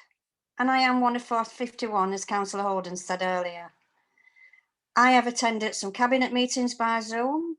I have done other meetings. I've done flooding scrutiny panel and cabinet's working group. Whenever there's been a meeting, I've tried to attend it every time. But I am just getting a little concerned that the minutes of these meetings are getting so anonymised that nobody knows I've ever been anywhere near.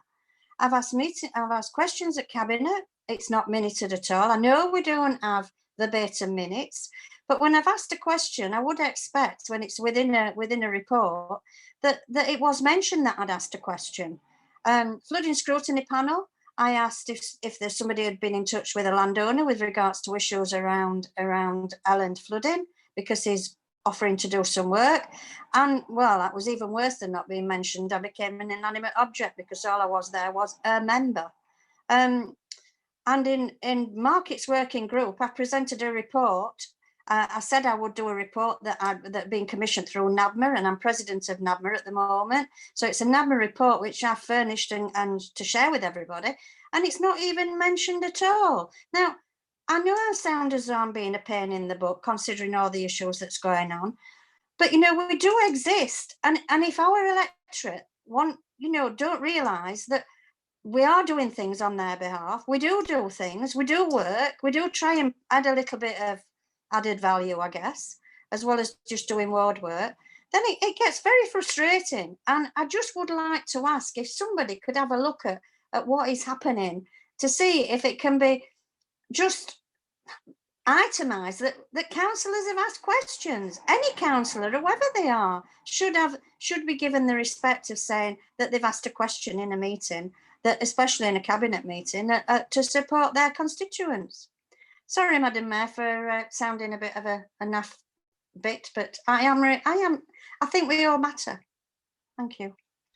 Thank you, Councillor Carter. I appreciate your frustration.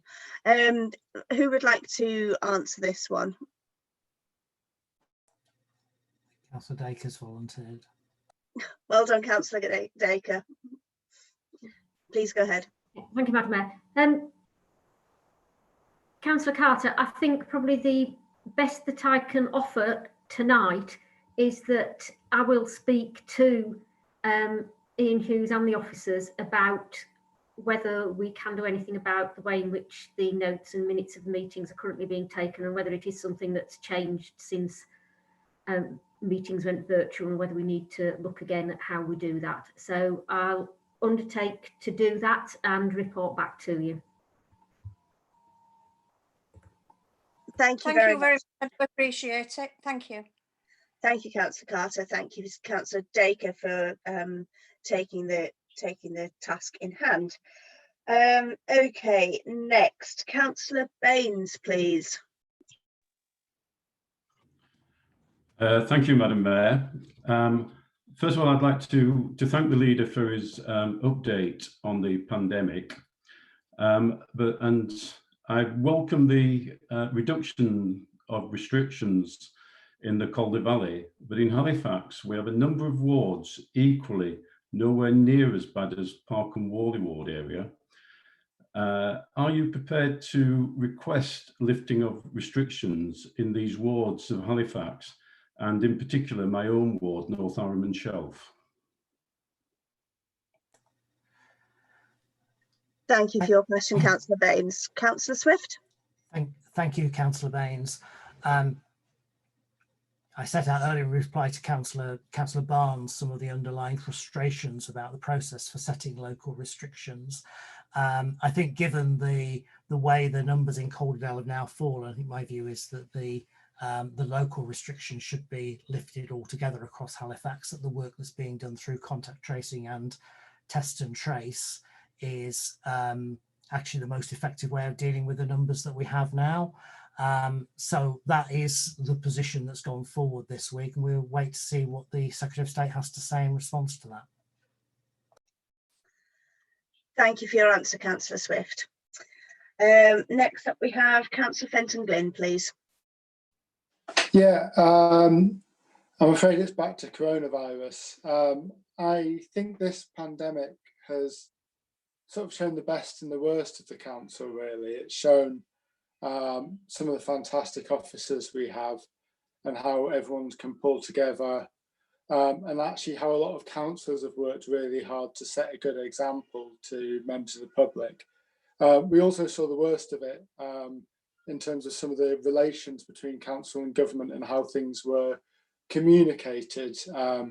And on Friday we had the farce of the Conservative group responding to a government announcement 3 hours before the announcement was made, which meant that they not only had prior sight that long beforehand, but actually they'd had it long enough to write a 3-page letter pertaining to the contents of that announcement, which was concerning. Now, one of the things that I remember, and one of the things I've always been proud of as chair of the flooding scrutiny panel, was that despite being a Labour council of a Conservative government, we were seen as an exemplar of how government and councils can work together well and cooperate to get the best results for the people of Calderdale.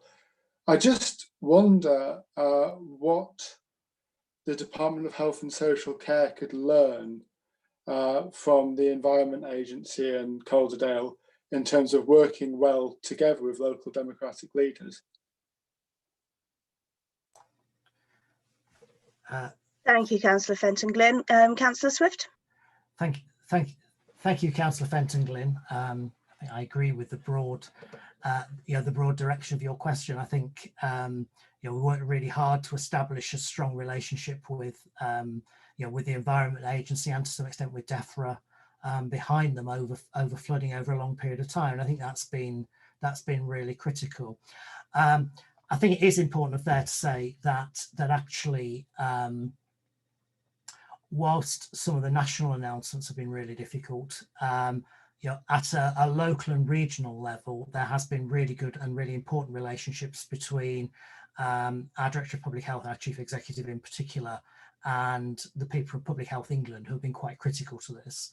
Now, of course, that does raise a concern with the reorganisation of Public Health England, and whatever happens at national level, we very much hope those regional relationships are not disrupted by that, because they are really critical in terms of good understanding.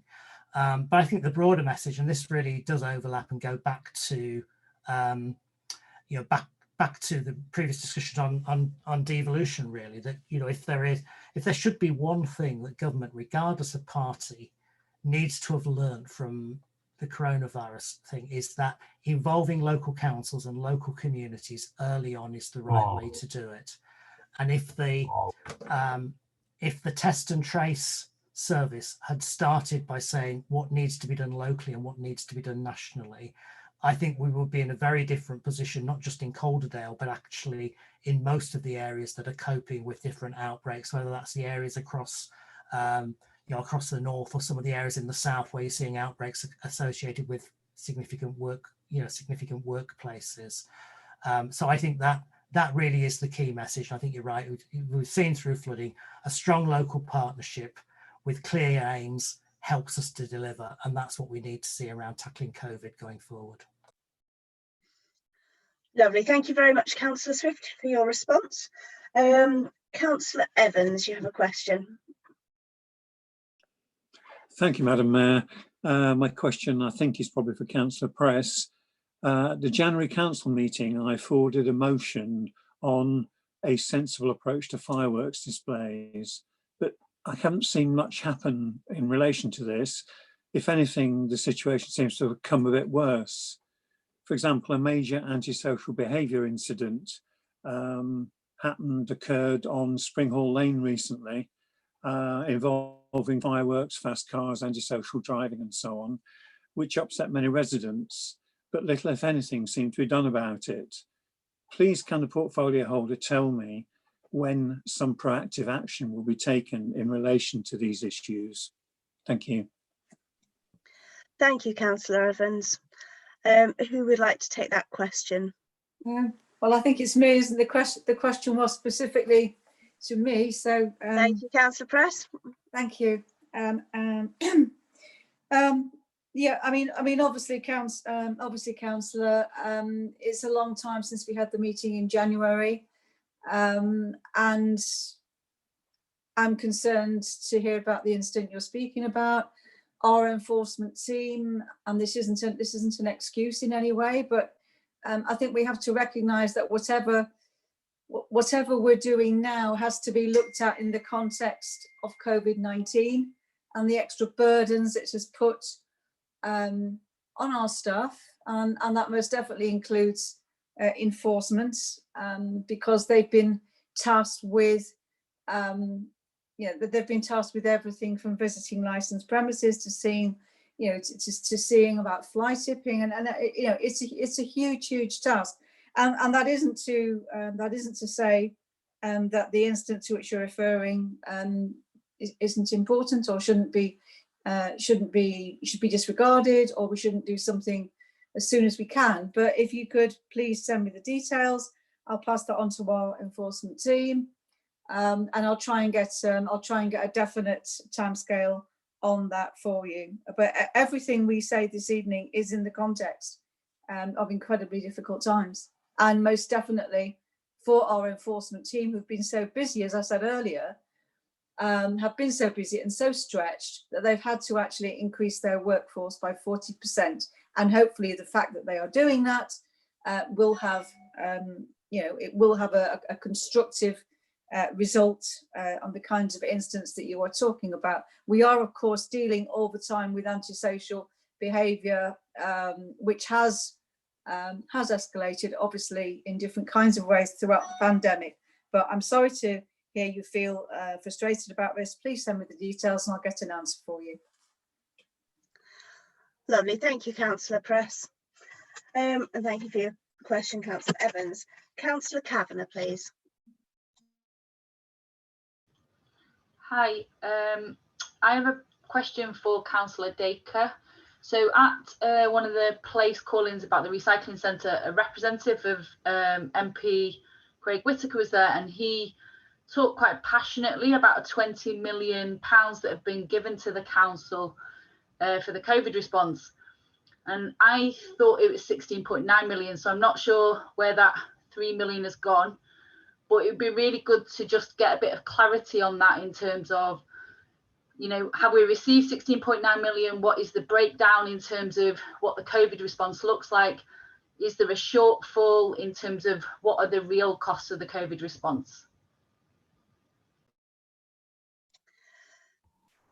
Thank you. Councillor Dacre? Yes, thank you, Madam Mayor. Thank you, Councillor Kavanagh, for the question. I'm not sure where the figure of 20 million would come from. as you say, the figure that we recognise is 16.9 million, but other amounts have been given in separate pots for, I think, some of the things like homelessness, which maybe comes in a separate bracket, which may account for where they have managed to calculate the figure from. But generally speaking, we recognise the figure of 16.9 million, which has been received in 3 instalments. And the funds were an acknowledgement of the fact that councils have not only had additional COVID costs, but of course have been unable to implement planned savings and have lost income. And I mean, I won't go through a complete and comprehensive list of every single thing that the money's been spent on, because we'd be here for quite some time. But some of the main items are care home infection control, other support for additional costs at care homes and in adult care services, the use of Cedar Court Hotel for care home support, COVID measures at children's homes, testing and tracing, getting on for 2 million items of personal protective equipment, additional IT costs for the council to deal with the immediate and universal home working, and additional costs for the COVID costs for staff who were working on the, if I use the term like the front line. So that's just a small, well, a number of the bigger items that we've used that money for. The money is welcome, but sadly it's insufficient, and this is not a party political point. All local authorities of whatever political persuasion have been lobbying government to honour their initial commitment to support local authorities in doing whatever it took to manage COVID-19. And some of you may have read the August report from the Institute of Fiscal Studies, which set out the perfect storm, as they described it, across the country, and noting that additional help from the government is still leaving a shortfall across the country. And that shortfall at the moment for Calderdale, between additional costs and money received, is in the region of £15 million. So at the moment, it's a huge shortfall.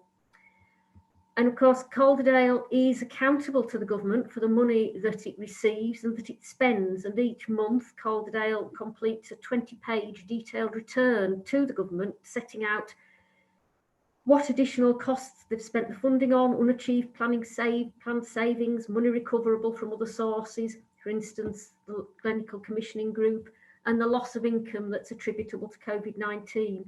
So there's a very at the moment, we've got a specific amount of money that's been received. It's not enough, and we are accounting to the government for that money that we get and what we spend it on. So I welcome the opportunity to put the record straight as to any suggestion that we're not using that money for the purposes for which it's been received. Thank you very much for your comprehensive response, Councillor Dacre. Next up is Councillor Holden, please. Thank you, Madam Mayor. It's just a very brief one. I've had calls this week to speak to planning, and I was amazed to find out that currently Calderdale only has one planning enforcement officer. Can you confirm if this is correct, and are we doing something about it? Because especially in my ward, over the past 6 months, quite a lot of people have found COVID as a perfect excuse to pretty much do what they want. And I really feel for that one officer who's having to deal with all this. But you know, if he's having to deal with a number of cases in my ward, that must be the same right across the borough. Are we actually putting any extra resource into making sure that we have a robust enforcement system? Thank you for your question, Councillor Holden. Who would like to take that one? Councillor Scullion, thank you. Thank you. Councillor Holden could have emailed me about this, but we are struggling in terms of capacity on enforcement, and lockdown has actually, of course, made situation, a number of our staffing areas more difficult. We have actually brought in some interim help in planning. And we've also extended the range of some of the existing planning officers. But planning enforcement has actually been underfunded by the government for such a long time, really. It has been the Cinderella service in terms of planning, and one of the reasons why we face such difficult capacity issues at the moment. If there are any particular issues relating to his ward that Councillor Holden would like me to take up, let me have them, and I will be very happy to make sure that they are fully understood, because clearly the staff do have to prioritise. But in terms of capacity, we are doing our best to fill that gap. Thank you. Thank you for your response, Councillor Scullion, and for your question, Councillor Holden. Sorry, Madam Mayor, sorry, could I just intervene? Of course you can, Councillor Press. Please do. Yeah, it was just to say that I'm informed that we did actually address the situation to which Councillor Evans referred earlier, and a car was impounded, and the incident was dealt with. We will, and I will make sure we get a full report on the fireworks and other issues he raised. So again, if he could just send me the specifics, and I'll make sure he gets specifics in answer to that. Thank you for that clarification, Councillor Press. Councillor Audrey Smith, please. Thank you, Madam Mayor. My question's for Councillor Scullion. I'm very concerned about the impact on youth unemployment, and I understand the government have launched the Kickstart scheme to try and encourage businesses to take on young people between 18 and 24. In Calderdale, we have got risk of high youth unemployment, but most of the businesses in Calderdale are small, medium enterprises, and they're most unlikely to take up on that scheme. Also, it is said that that scheme is only going to be successful if it works with local partnerships. I just wondered if the government's been in touch, or if we're in a position to sort of work with local partnerships to make a success of this and try and encourage our small and medium-sized businesses to give comprehensive training and well-paid, meaningful jobs to young people. Thank you. Thank you for your question, Councillor Smith. Councillor Scullion. Thank you, Madam Mayor. Blimey, the Kickstarter scheme was only announced today, so Councillor Smith, full marks for being quick off the mark. I don't know if you knew that. And by the way, following on from what Councillor Baines said earlier in his presentation of the Audit Committee item, I did notice that you attended online or watched online the Audit Committee the other day. So clearly somebody, Councillor Baines, has actually taken up our invitation to pay attention to the Audit Committee. I hope you'll come back and see it again and perhaps take part in the future. Kickstarter programme launched today. It's a great name, better than YTS or some of the names from the past, YOP, YTS. Launched today, so very little detail as yet. What I know from the officers and the national scheme is that it will be 6-month placements only. It's open to employers of all sizes. The scheme will be run nationally for employers who are taking on over 30 young people. But less than 30 young people, I understand, they will be using local intermediaries, as they're called. The scheme will cover the minimum wage. It will cover national insurance for those 6 months, and it will cover pensions where people are enrolled. And in addition, for the 6 months, it will be £1,500 to cover training and uniform costs related to the job. It was planned for some time. The announcement's a bit behind its start date, so we've got a bit of catching up to do. And I understand that the intention of the Department of Work and Pensions, who are running the scheme, is to run the West Yorkshire part of the scheme through the department, through the West Yorkshire Combined Authority, and I understand that they are meeting tomorrow. I think the question of how we work together and how we maximise the local benefit of a national scheme, excuse me, is very important. We're still waiting for the full guidance, but I'm really, really keen that we absolutely maximise this, because the potential of the young people, you know, there could actually be a lost generation of the 2020 graduates, people leaving school. You know, it's tragic to think of that, and it really will be working hard with the Chamber, with the college, and through the West Yorkshire Combined Authority as the intermediary, to see how many people we can help in Calderdale, because that generation is really going to need all the help that we can give them. So thank you for the question and for being quite so up to date. I will have more information when the guidance is fully published. Thank you. Thank you. Thank you, both Councillor Audrey-Smith and Councillor Scullion. Councillor Lee is next. Thank you, Madam Mayor. I think this is a very important question, and I'm addressing it to Councillor Scullion, but it might not entirely be within her remit, but I'm sure she'll be able to put me onto the person who is appropriate. It's a question about floods. Now, it's a long time since we held what I think we all considered a very successful flood scrutiny meeting, where we invited many people throughout Calderdale who'd been involved in flooding in some way or other. And flooding remains a major concern, because we've had a lot of rain from time to time in the last week or so. And I'm sure I'm not on my own. Every time I see puddles outside, I start to worry about flooding. So I wonder if we could just have an update about the progress, hopefully, that's been made since that flooding scrutiny meeting. And the thing that actually reminded me of this, Councillor Scullion, I noticed in your report on strategic infrastructure, you mention a couple of things that are associated with flooding, but not directly the flooding works, you know, and the major project down at Madamroyd.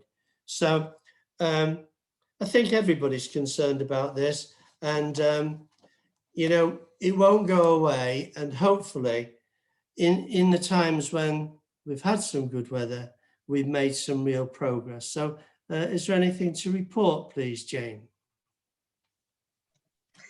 Thank you, Councillor Lee. Councillor Scullion? Madam Mayor, Councillor Scott Patient and myself are going to do a double-hander on this quickly, if that's all right with you. Of course. Never mind puddles outside the window, Councillor Lee. Some of us actually have had in recent weeks flood alerts, and indeed the siren has gone off at Walsden. There has been a flood resilience board here in Calderdale since the Scrutiny Commission, when a number of updates were given, and that's in these minutes somewhere, I think. It's something that we really do live in Calderdale. You know, climate change is real in Calderdale, and in terms of the progress of the works, there has actually been a lot that has been able to be done since the Scrutiny Commission reported. And actually, I think we have all learned a lot, and we're still putting that learning into practice. We are still recovering from the February floods, of course. In fact, I was discussing today at the WICA Business Growth Panel in terms of some of the grants for businesses, etc. We as a council have been giving out flood resilience grants. Take-up has not been as great as in previous times, because the government has decided, DEFRA has decided, that people who previously received a flooding resilience award are all kitted up and sorted out, and therefore they should not be eligible for round 2. So that has reduced. We're slightly disappointed with the number of businesses, both locally and at the West Yorkshire level, who have applied for the grants, and we'd encourage people still to come forward before certainly the West Yorkshire ones finish. But that has been disappointing in terms of, I think, 6 applications from the Calderdale businesses only to the larger West Yorkshire Fund. But there has been a great deal of work. You'll see it in the minutes of the Flood Resilience Board that the leader chairs. I'm just going to hand over to Councillor Patient, who is well up to date on the major works that have been done in terms of Mytholmroyd and the forthcoming works in Hebden Bridge and elsewhere. Thank you, Councillor Scullion. Yeah, Councillor Lee, just to add to what Jane was saying there, really, I'm happy to give you a more detailed response should you need it, but work does, as mentioned, continues apace in Mytholmroyd and is actually was spoken about at the first Trial Ward Forum last night, where they announced that they would be finishing the work by the end of this year, which is really good, actually. I think the opportunity with COVID happening, one of the few opportunities has been that they've been able to push some of their scheme forward and make some advances in that. Hebden Bridge obviously is forthcoming, and just to let you know that despite Scrutiny not meeting, a lot of the partnership groups that do work around the Resilience Board, the Community Resilience and Operations Group, the Natural Flood Management Group, are all meeting and continuing the work that they are doing. In fact, the Natural Flood Management Group are positioning themselves at the moment to take advantage of some of the opportunities that the devolution deal might give us in terms of some of those funding opportunities, and also some of the separate monies that were mentioned in the budget, specifically around the 200 million innovative flood measures. So there's an awful lot of work being done sort of behind the scenes, if you will, to make sure that we're best and well placed to take advantage of those opportunities. Also, an awful lot of work happening in and around Ellen Sorby Bridge, just in the early stages of developing those schemes and really working to push to make sure that those schemes that aren't there yet are made real. Like with what's happened with Mytholmroyd along the way, the scheme has been funded to a certain point, and we've taken advantage each financial year of different funding opportunities. So I think it's just making sure that we're in the right place at the right time to take advantage of what comes our way. So the work does continue apace. I'm happy to fill in any gaps as and when you need it. Lovely. Thank you very much for your responses, Councillor Scullion and Councillor Patient, and for your question, Councillor Lee. Okay, next up we have Councillor Taylor.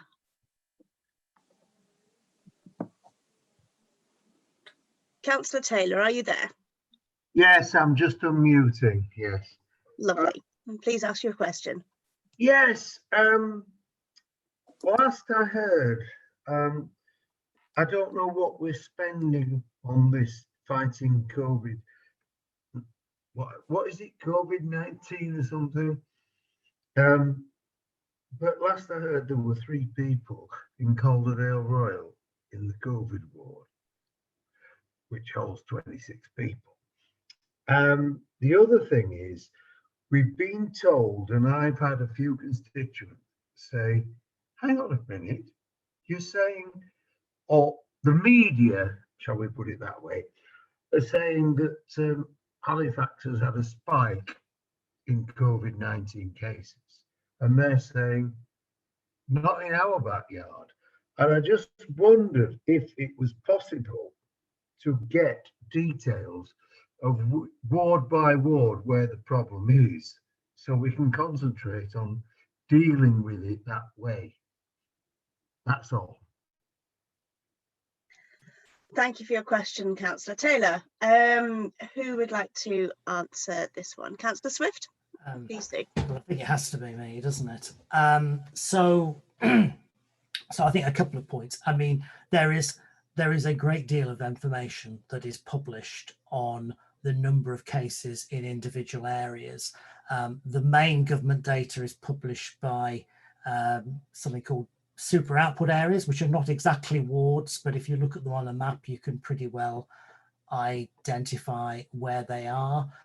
There is ward data published occasionally, so that information is available. part of what Councillor Taylor touches on, of course, the question about targeted responses has been a matter of some lively debate. We've not particularly touched on it in great detail this evening, although it was perhaps implied in Councillor Baines's question. The problem is this, that if you simply assume that because a case occurs in a particular locality, that is the only place where there is a problem, you may well be making a serious mistake. The question is, where did people first pick up the infection? If you then get a concentration in an individual household, how did the infection get into that household in the first place? So it's not quite straightforward, but the short answer is that that data is available. There is a lively debate about what the most effective local responses and restrictions are, and it's a debate that is likely to continue. The argument about the seriousness and there not being many cases in hospital and therefore it doesn't matter, again, is one that you know, I read quite regularly on social media. I think it's important to understand what the risks are. What we saw back in March and April was that if it's not possible to get a grip very quickly on the spread of cases, then you end up with a very large number of cases in the community. It's difficult to manage that, and you do end up with a proportion of people who are particularly vulnerable. That's people who are vulnerable either because of age or because they have long-term conditions that makes them more vulnerable to the virus, who quickly need hospital treatment, and that is when you then end up into difficulties with the hospitals becoming over capacity. And I think you can look and learn from other places. And if you look at what's happened in Florida, for example, there was an attitude being taken there that most of the cases were in younger people and that therefore it was manageable. What happened over a few weeks was that shifted. They then started to see a number of cases turning up in the older population and putting pressure back on the hospitals. So the problem with this virus is that because the spread is quite difficult to follow, because people spread the virus when they're not symptomatic, it is very easy to get to a position where it is difficult to manage, and that is why people are so cautious. The other fine point to make, of course, is that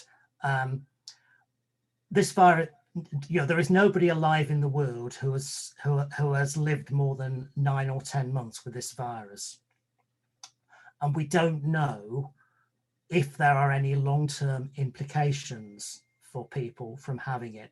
And there is some worrying signs that people who have had quite mild cases may then develop either lung problems or heart problems. That's not absolutely certain. This is the thing with being with an unknown virus.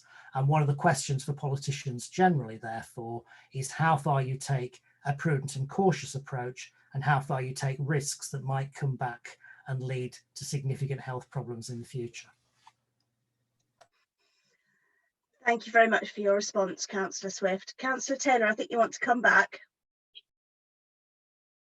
Very, very briefly, you'll be pleased to know, it was just that I've had a few constituents saying to me, why are we being accused of being what is it, a spike, when we don't think we are? And I was just asking, and I do appreciate and thank you to the leader for answering that question. I know this is quite a complex issue. I do understand that, and this is something that can affect a lot of people. I just wanted to say thank you as well. Okay, is everyone ready and happy for me to recommence? Okay. Right, thank you members for that short break. That was I think very helpful for everybody. Okay, so we finished with item 11, and I'm sorry, Councillor Whitaker, that we didn't have time for your question at the end of that. Item 12 is to appoint members and substitute members as necessary to serve on scrutiny boards and panels and council committees. Councillor Swift, are you leading on this one? I am, if I can find the if you can just bear with me whilst I find the list. I think it's been I think it was circulated already. but just in case, so this is to appoint Councillor Barnes to serve on the Children and Young People Scrutiny Board in place of Councillor Dacre, Councillor Porritt to serve on planning in place of Councillor Shukat, and Councillor Barnes to replace Councillor Dacre as a substitute member of the Place Scrutiny Panel. I'm not sure, I don't think there are any changes from any other groups. Okay, thank you for that. Can I have a seconder, please? I can second, Madam Mayor. Thank you, Councillor Scullion. I guess unless there are any comments, we can go straight to the vote on this one. Can I see all those in favour of those changes, please?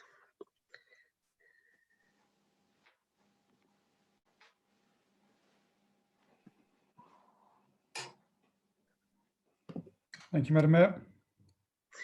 Thank you. And any against, please?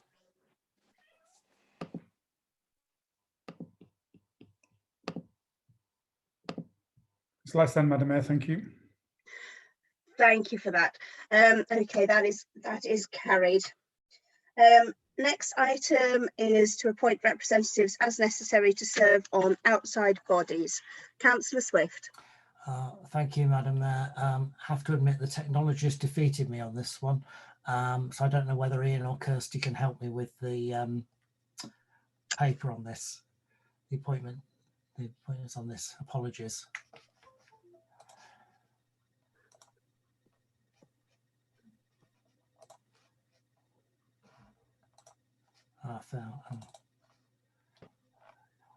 Bear with me, Madam Mayor. I'm just looking for it. I have the report saying what's vacant, but not who's proposed for the positions. Sorry. I do know that Councillor Lee was going to send through his proposals from the Conservative group. Yes, Madam Mayor, Councillor Pillai to be replaced on the South West Yorkshire Partnership Foundation Trust, to be replaced by Councillor Lee. And on the West Yorkshire Joint Services Committee, again, Councillor Pillai to be replaced by Councillor Baines. Okay, thank you. Right, should we, are there, I think there's more, isn't there? There's the Shareholder Committee and the Bus Lane Adjudication Service Joint Committee needs appointment to as well, if I'm correct. Hutchinson to be reconfirmed on that board, the latter board. And it was Councillor Bellinger as our nominee to go on the Shareholder Committee, Madam Mayor. Okay, thank you. Apologies for the confusion on this one. So there are 2 members to fill the non-cabinet vacancy. Oh, hang on a minute. Can we take them through one at a time, please, Ian? Sorry. Of course. I'm losing track of where we are. So if you could take the first vacancy. That was Councillor Pillai to be replaced by Councillor Lee on the, excuse me a second, I've lost the email.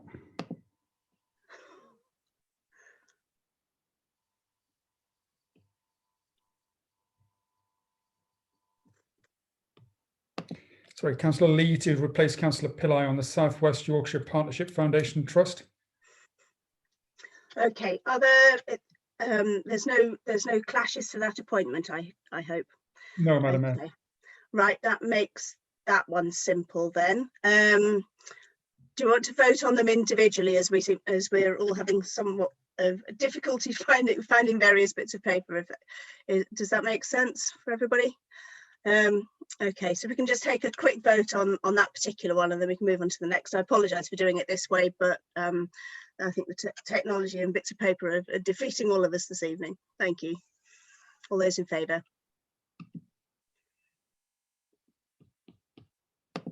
Thank you, Madam Mayor. Thank you. Any against? That's less than, Madam Mayor. Thank you. Lovely, that's grand. Thank you. Thank you for your forbearance on this one, members. Okay, the next appointment, please, Ian. It's Councillor Baines to replace Councillor Pillai on the West Yorkshire Joint Services Committee. Are there any clashes with that appointment? Not that I'm, no, there aren't, Madam Mayor. No. Okay, that's lovely. We can take a vote on that one then, please, members. Thank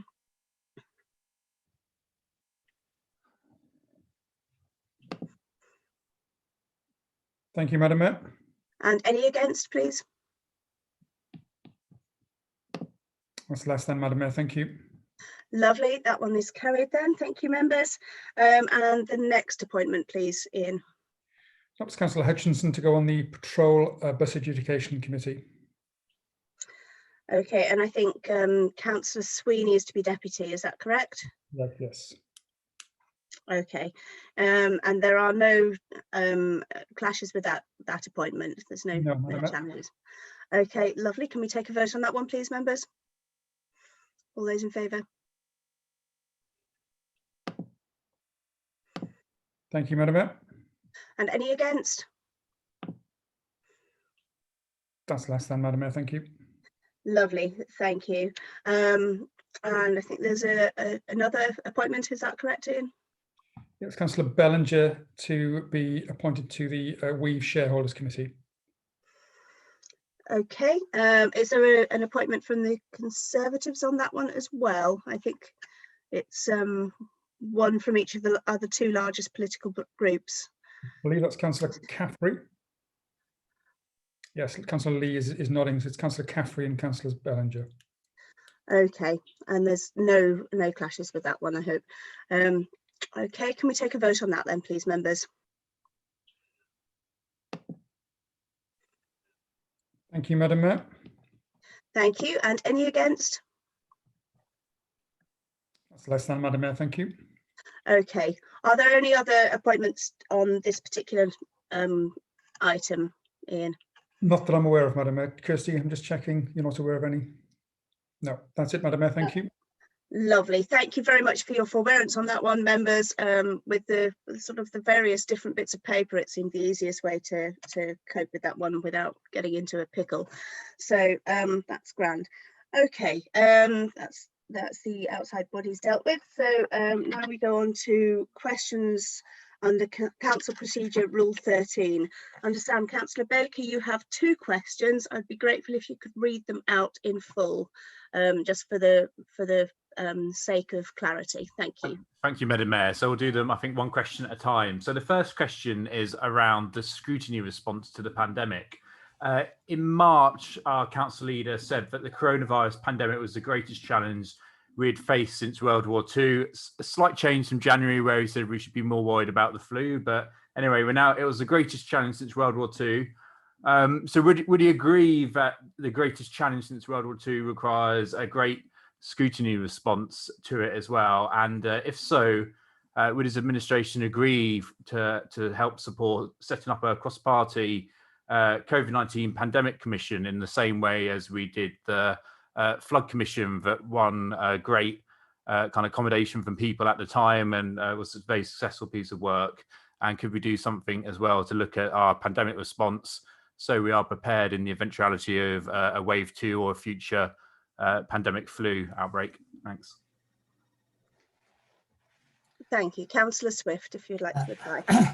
Thank you, Madam Mayor, and thank Councillor Baker for his question, including the ad-lib. Yes, so he's right. I did talk about the pandemic as the greatest challenge since World War II in March. And of course, that was a time when the scale and impact wasn't fully understood. We'd not entered lockdown despite the early signs of the exponential growth of the virus at that point. I understand Councillor Baker's point about the importance of the local governance and scrutiny of public services in an open and transparent way. However, unlike both the issues that he's referred to, the healthcare and flooding, the COVID-19 pandemic is a crisis that's continuing. It's not a one-off event. 6 months later, we're still involved in the immediate response to it and learning to live with the virus. And we continue to face some really big challenges that are stretching our capacity. As we've talked about earlier, we remain on the local authority watch list. We're preparing for schools to reopen, and we're supporting the easing of restrictions and some restarting of services where appropriate. You'll know that nationally, central governments resisted a full inquiry at this stage, given the incapacity issues and also how rapidly learning goes out of date. I think we're always keen to learn in real time in local government, and our senior officers, including the chief exec, have been involved in various stock takes at a regional and sub-regional level to aid learning on a range of key issues such as PPE, testing and health and social care impacts. There's also been a range of stress test and assurance exercises undertaken with the military as part of winter planning. I do think that a scrutiny panel review of learning to date as we enter the autumn would be appropriate, but I think that the adult health and wellbeing scrutiny panel would seem to be the most appropriate forum to undertake this. I hope that's something that the chair of the panel may want to give consideration to as part of the formal plan. I think it's important we have one panel taking a lead on this, and obviously I'll make sure a written copy of this response is circulated, Madam Mayor. Thank you for that, Councillor Swift. Councillor Baker, do you want to ask your second question? Yeah, I'll just bring it up on screen, and then there'll be no excuses for me to ad lib and add extra bits in. So a combination of local government cuts, the failure of this administration to meet its own saving targets that it planned in its budgets, and the cost of dealing with the COVID-19 pandemic have left the council's finances in a very precarious situation. It's probably even an understatement to call it precarious. Will you, as leader of the council, commit to holding a full public consultation on any drastic measures you intend to take in the medium-term financial strategy in order to balance the books? And I think since I asked this question, the medium-term financial strategy came out as a cabinet paper, and I noticed that there wasn't much by way of planned cuts within it. But I think the point of this question is really, will you do proper consultation before you make any of the cuts that are going to sadly have to be required at some point? Thank you for your question, Councillor Baker. Councillor Swift. Yeah, thank you, Madam Mayor. In broad terms, yes, at the right and appropriate point, but let me sketch through some of the background, although some of this has been touched on in other questions. So in January, we agreed a series of actions to address the main budget pressures. Those were mainly caused by a mix of demand and cost increases, particularly around adult and children's social care and transport for special educational needs children, but also some savings targets which were challenging to achieve. The agreed plans there to address the pressures were challenging, but were deliverable at that time, with the aim of developing a more sustainable and resilient budget position. Obviously, since then, COVID-19 has introduced a lot of additional budget pressures, the largest factors being the additional costs relating to the protection of vulnerable people, and secondly, the loss of income as a result of not being able to open services to the public and the impact on business rates and council tax. But COVID has also delayed the implementation of some existing plans, and in some cases means they're no longer achievable. You know, so one of the things that's been recognised by government. The government response to this in terms of financial support has developed during the year, and Cabinet's been updated on the latest position and action required. So Cabinet has already agreed a financial recovery plan, which includes 3 stages: working with the directors to implement the savings plans previously agreed wherever possible, containing additional costs of COVID-19 within government funding, and reviewing discretionary spend and reshaping the council towards a more business critical model. The report that's being presented to Cabinet on 7th of September shows the latest position as a result of this plan. In the current year, the Head of Finance is advising that with the action being taken by directors on existing savings plans and the anticipated government compensation for lost income, an emergency budget or package of spending reductions may be avoided. In some ways, however, the budget pressures in future years now look even more challenging, as some of the cost involved with the Council's response to COVID-19 will continue, and the government's moved the impact of council tax and business rates losses into subsequent years. I think it's also important to emphasise that it's also likely that for as long as we're living with COVID-19 as a public health threat, the costs of providing many services will be greater, and the potential income from services such as leisure in particular will be reduced. Medium-term financial strategy, which will be considered by full council, forecasts that without significant additional and ongoing support from government, the council may need to identify savings of around £15 million next year. Although we don't expect more certainty until the Chancellor's spending review in the autumn, and possibly not until the local government finance settlement in December, the Head of Finance strongly advises that we start working towards the budget process now. This includes the final stage of the recovery plan and reviewing the council's discretionary spend. The approach being taken is described in the third financial report to Cabinet next week, the Future Council report. The reviews and the Future Council approach will take time, particularly as they'll involve working with our partners and communities, but it's important that work starts now. The MTFS provides the key element of the planning framework for the budget process and for future budget decisions. Reports on progress on both of these will be brought to Cabinet for decisions, including consultation plans in the next few months. The budget process for 21-22 will lead to Cabinet producing its detailed budget plans for consultation in January as normal under the Constitution. That's not saying that all the consultation will wait until the formal budget. If there's proposals sooner, we will carry out the appropriate consultations on them. Full Council will get the opportunity to debate and agree a final budget for 2021-2022 at its meeting in February. And again, I'll make sure a copy of the written response is circulated. Thank you, Councillor Swift. I believe Councillor Blackburn, you wanted to make a comment on this.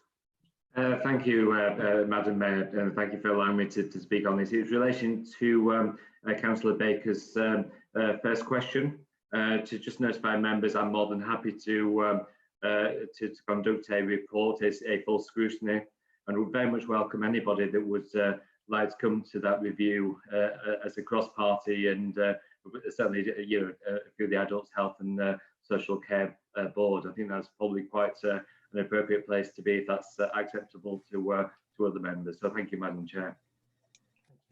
Thank you for that, Councillor Blackburn. That's grand. Okay, Councillor Baker, did you want to come back at all?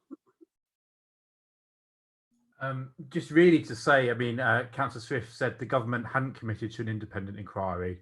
Just to point out that's not correct. In response to a House of Commons question by Sir Ed Davey, Boris Johnson did actually commit to having an independent inquiry after the initial period of the pandemic had been dealt with. So I'd really hope that Calderdale Council would do this as a proper piece of scrutiny, and that's not to any way detract from the work that Councillor Bradburn does on his scrutiny panel, but this is an issue that really does cut across so many areas of the council, from health to transport, as we can see by the way roads have been arbitrarily blocked off within the pandemic, to enforcement, law and order, to comms communications. I do really think it is such a serious issue that it does require a proper independent piece of scrutiny work, in the same way as we did the Flood Commission and the health piece of scrutiny. Thank you, Councillor Baker, and thank you, Councillor Swift, for your response. Okay, item 15.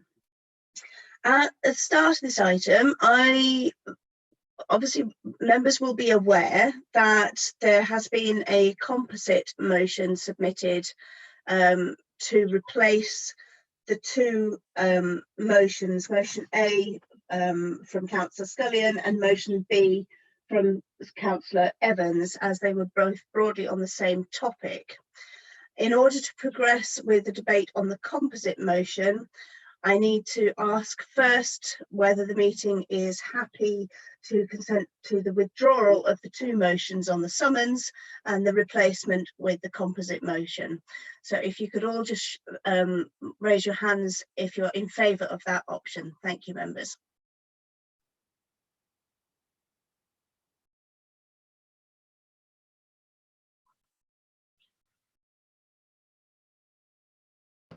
Thank you, Madam Mayor.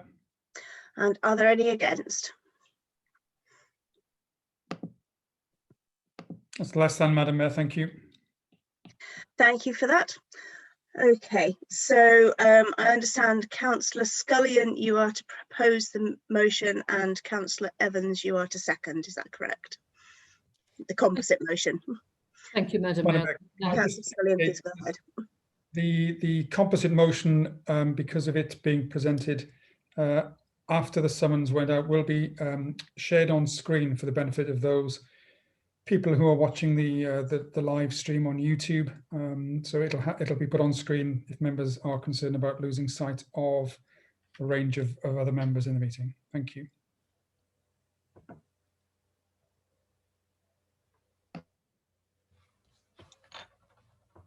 Okay, could we perhaps scroll to the top of it? Ah, perfect, thank you. Okay, Councillor Scullion, do you want to go ahead? Thank you, Madam Mayor. And this is in some ways quite a long motion, but it does cover only some of the detail that's in the government's proposed white paper. Calderdale Council are being asked to comment on that. And I think it's important we have a discussion here at Council before that consultation response is provided.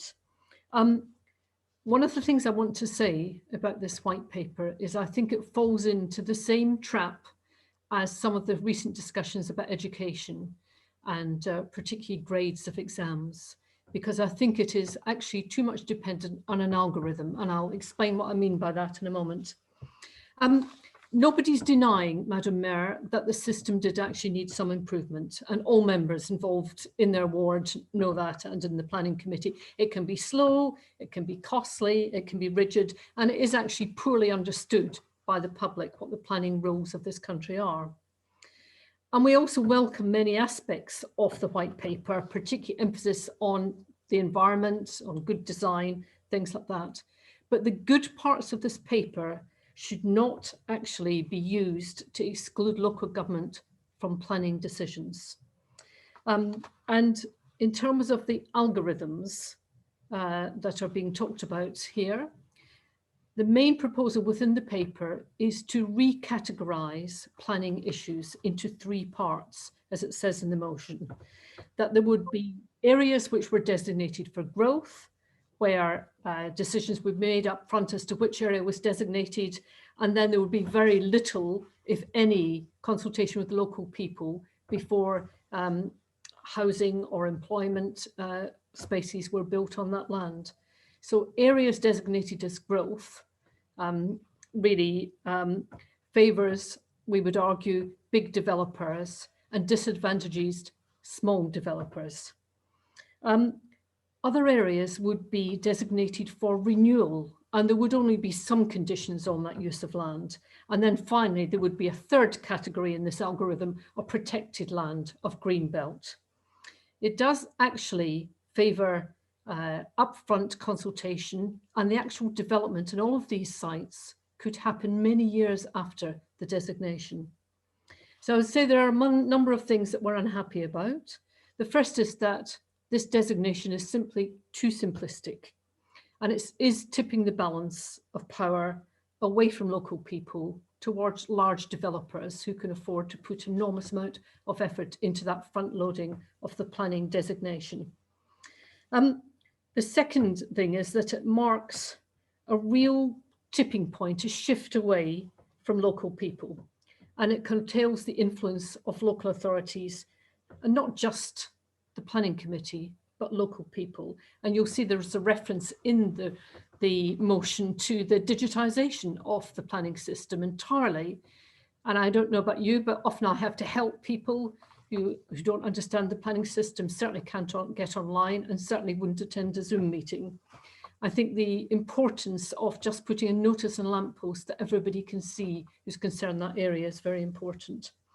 And it does take away the role of the local authority, the local councillor, and indeed the town councillor, who goes and looks at that particular development and sees how high, how big, how close to the neighbouring household. It takes that away from local power of decision making and indeed local influence.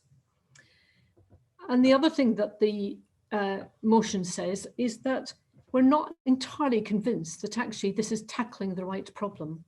One of the main problems that the Local Government Association has indicated within the planning system is the number of permissions that are given where the buildings are not built. So there's a planning application and then you hear nothing for 10 years because of the practice of land banking. And we think that actually the government could actually give a great deal of attention to actually making sure that there's a focus on delivery in the future. There's a lot that can be said about the planning system. I hope that members will agree the system is not perfect, but this white paper does not deliver the kind of changes that we in local government and for local people want to see. Thank you, Madam Mayor. Thank you, Councillor Scullion. Councillor Evans, if you want to second the motion. Thank you, Madam Mayor. I'm very happy to second this motion. Members will be aware that on behalf of my group, I put forward a motion on this subject, which overlapped with one put forward by Councillor Scullion.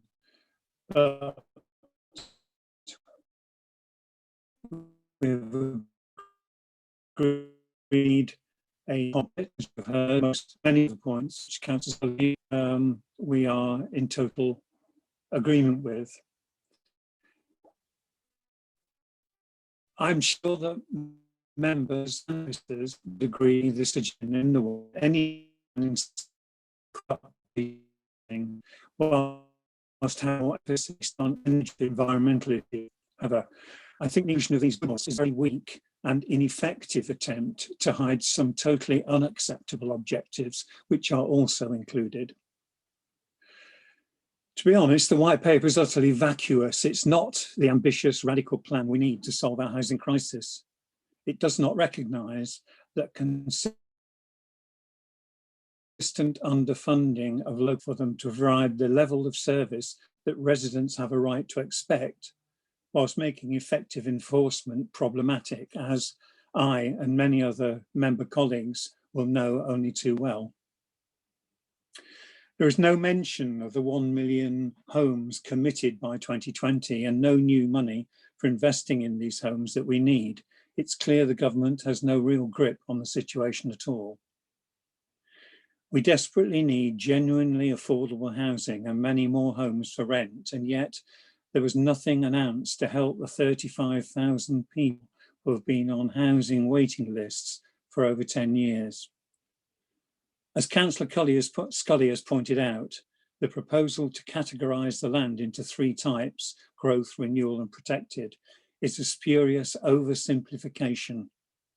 In particular, the growth classification and the requirements to produce a new style, stripped back local plan will almost certainly lead to many greenfield and rural sites being brought back into plans in direct contravention to the in good faith agreements negotiated by ward councillors, such as myself, with Cabinet and our planning officers in our current local plan.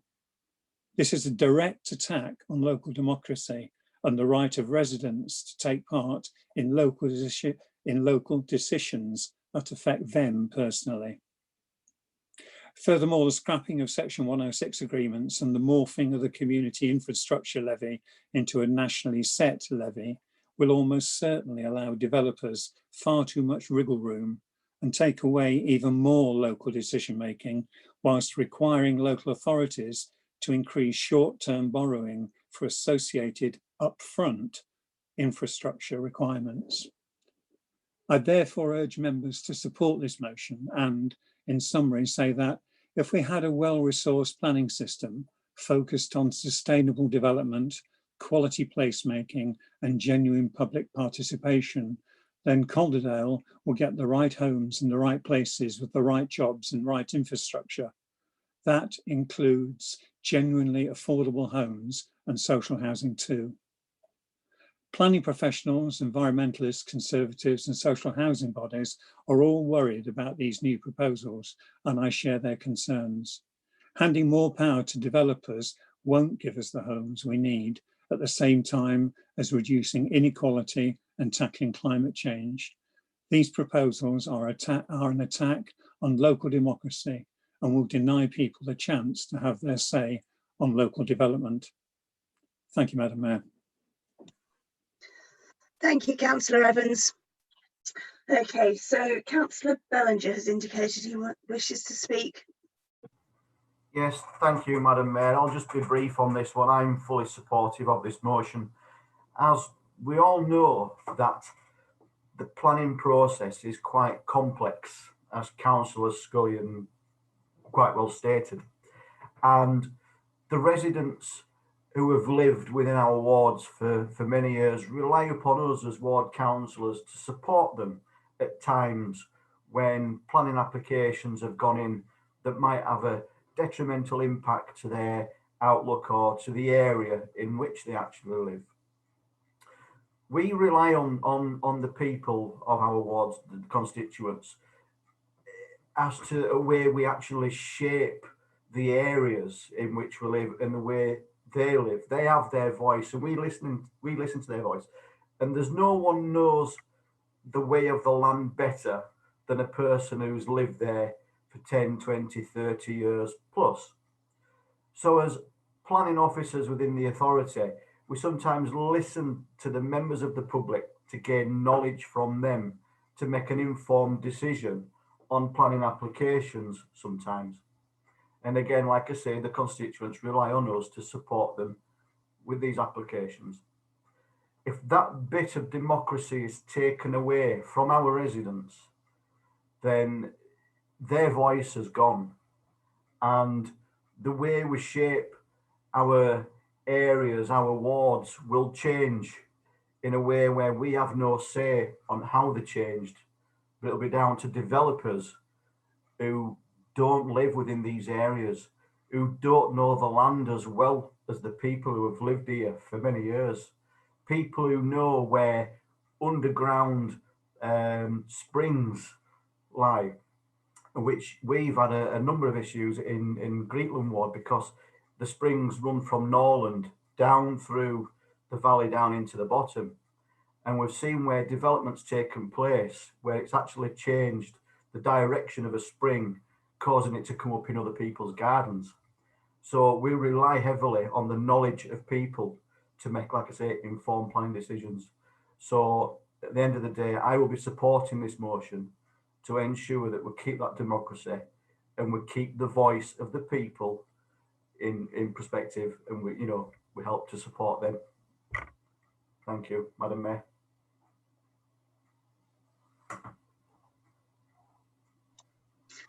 Thank you, Councillor Bellinger. Councillor Greenwood next, please. Thank you, Madam Mayor. Yeah, I would like to point out here that as I feel that this is the white paper is a consultation paper.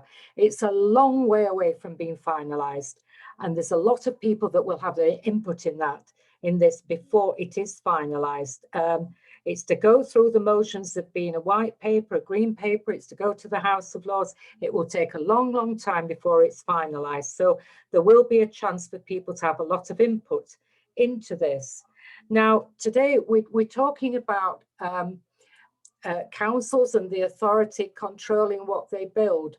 And I've heard about Greenbelt. I've heard about developers taking over what they want to build and where. But at the moment, on the local plan, this is what the council and the cabinet are proposing to do in my ward, in the Greetland and Stainland ward. And the developers' designs are already up there on the web, and it's got nothing to do with affordable housing or the right houses in the right place. So I reserve my opinion on this altogether. Thank you, Madam Mayor. Thank you for that, Councillor Greenwood. So Councillor Lynn next, please.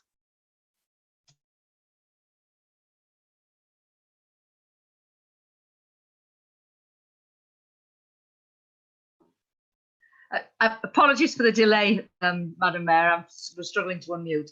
Yes, I'd just like to speak in support of this composite resolution, and I think both resolutions which were put in contain some very good points.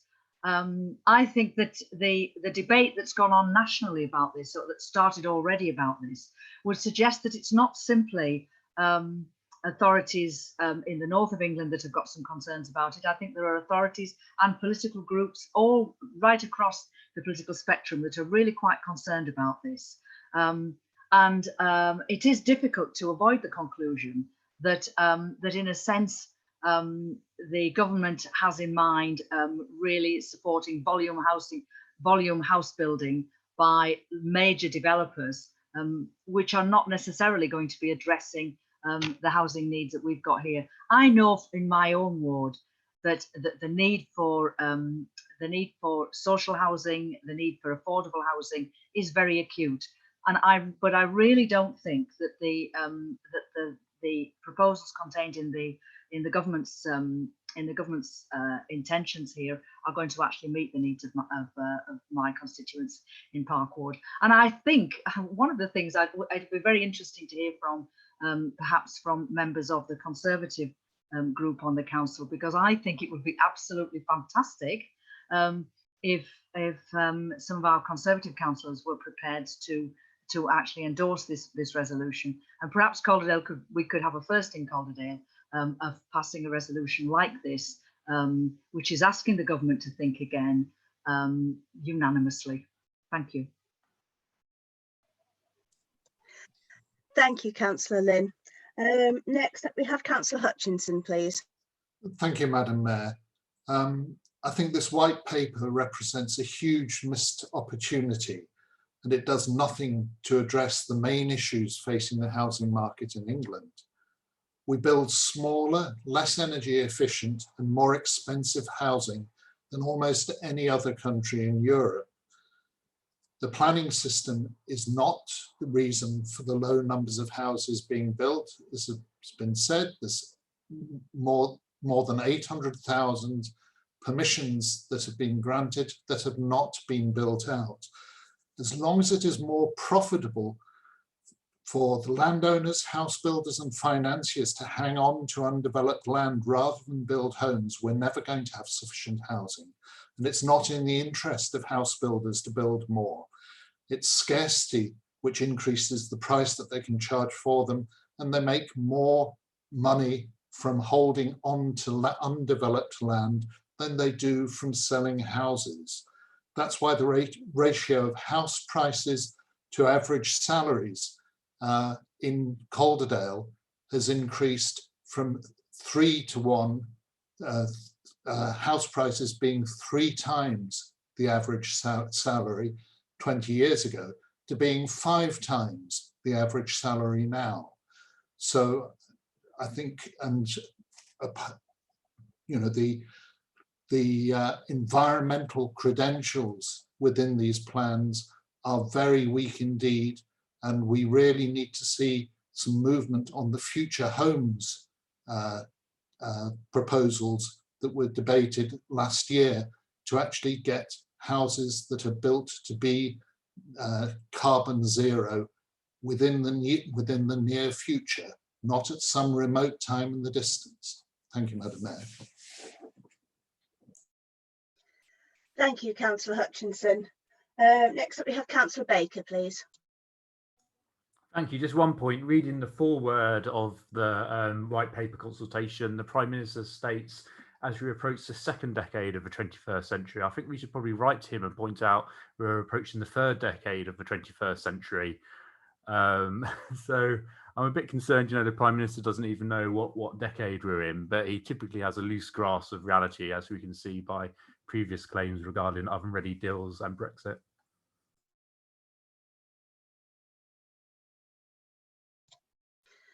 Thank you, Councillor Baker. Councillor Benton, please. Nice to have you with us, Councillor Benton.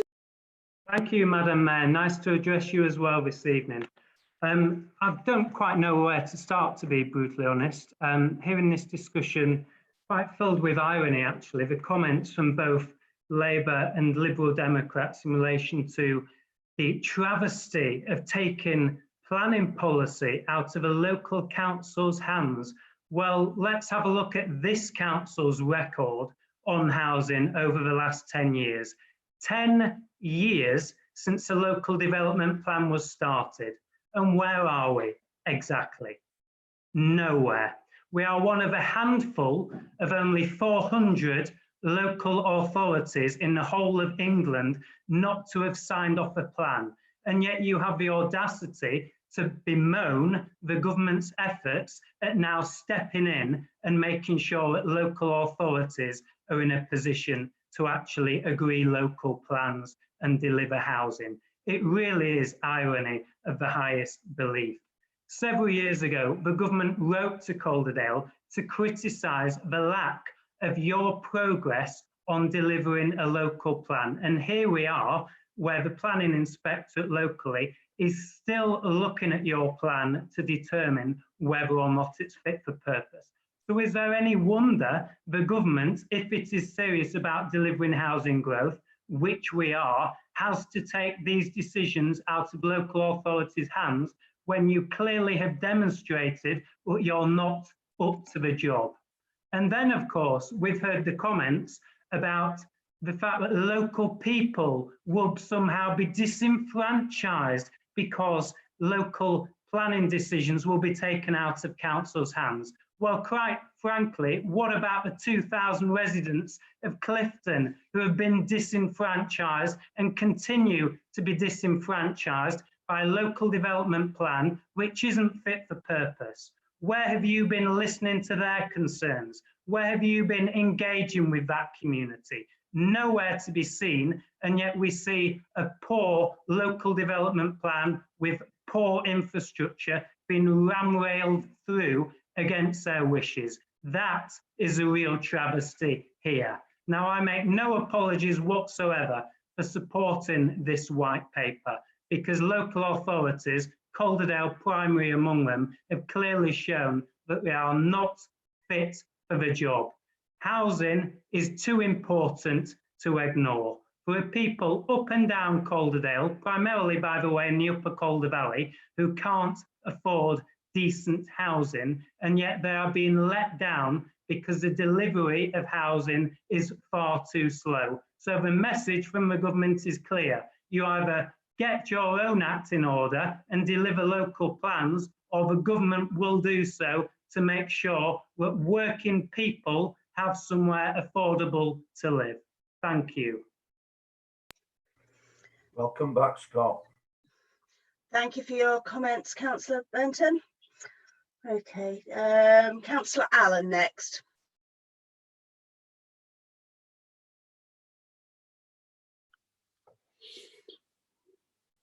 Thank you, Madam Mayor. Hello, members. Hope you're all keeping safe and well. Yes, can I just comment, please, on the fact that a number of years ago, the bedroom tax was brought in. That's what we called it. Elderly people who had brought their children up and lived in their home, there were 2 or 3 bedrooms which weren't being used.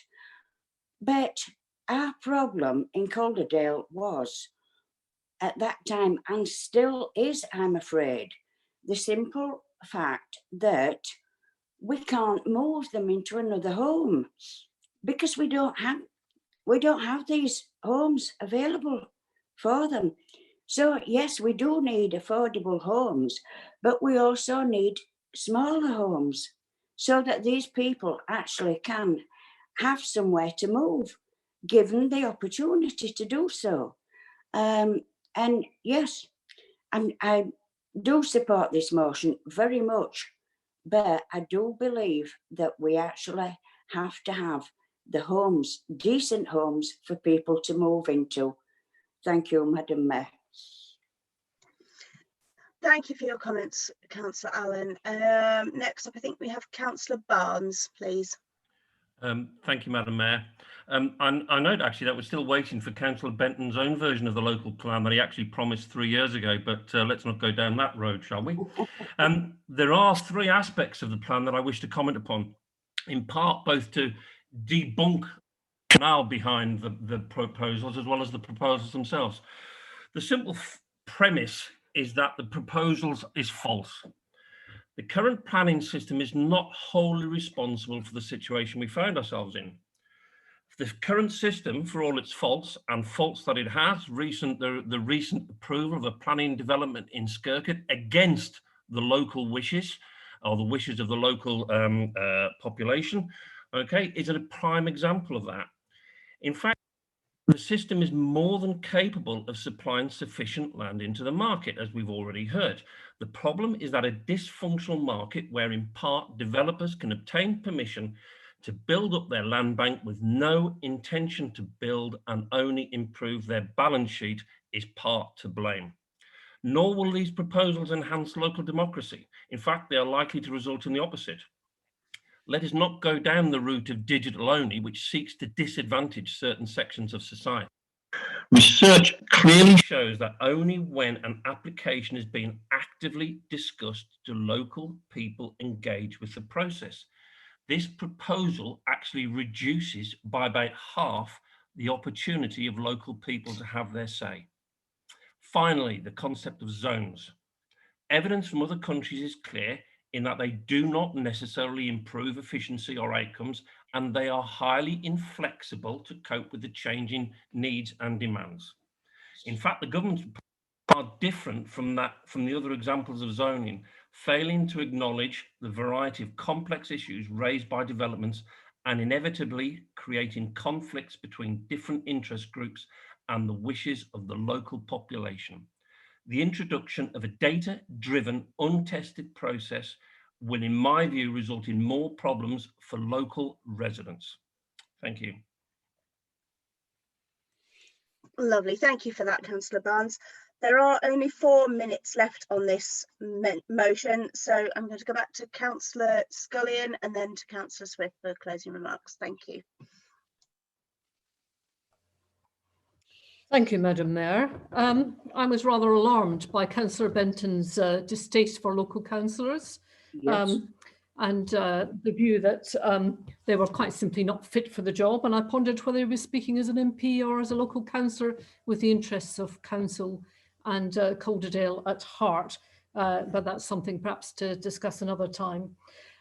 He mentioned a poor local plan. Actually, the local plan has actually been improved by the dialogue, the conversation, the representations that people have made over that period of time. And let's just see what the inspector says when she begins the next stage of the inspection on October the 6th, I think it is.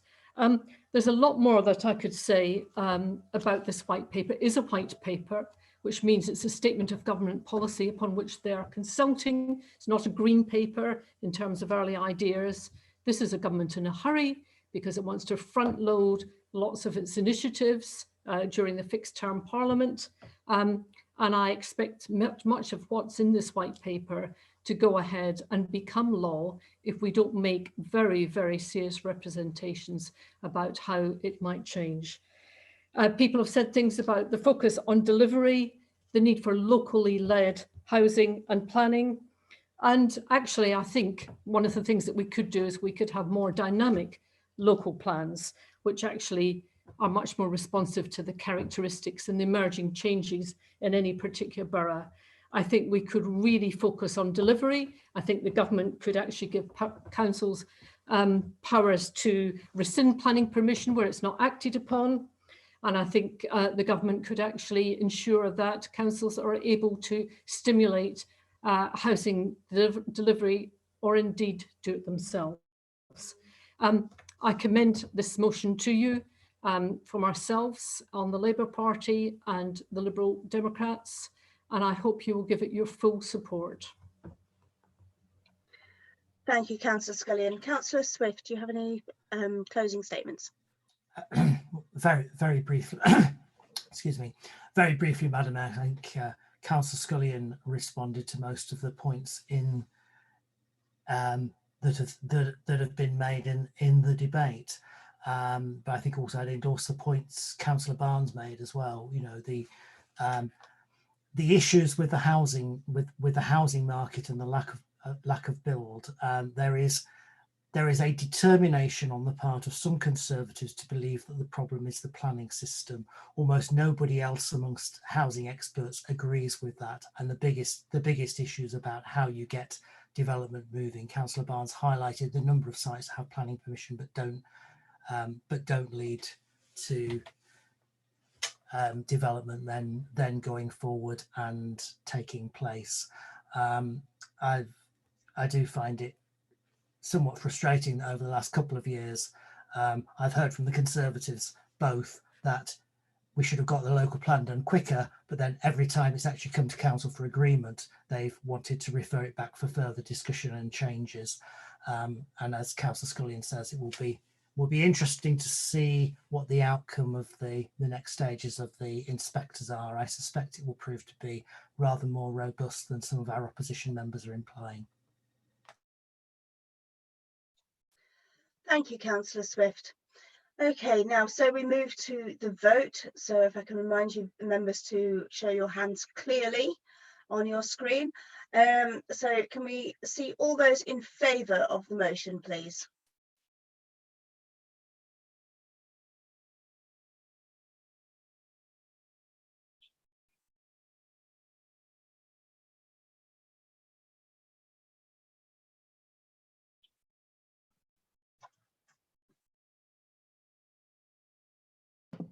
Thank you, Madam Mayor. Thank you. And all those against, please.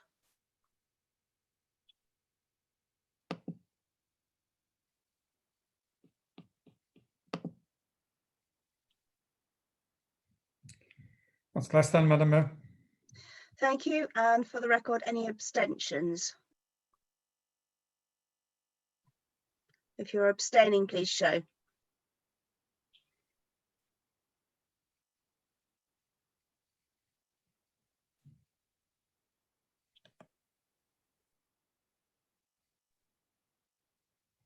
Thank you, Madam Mayor. Yeah, we don't count those. It's not something we...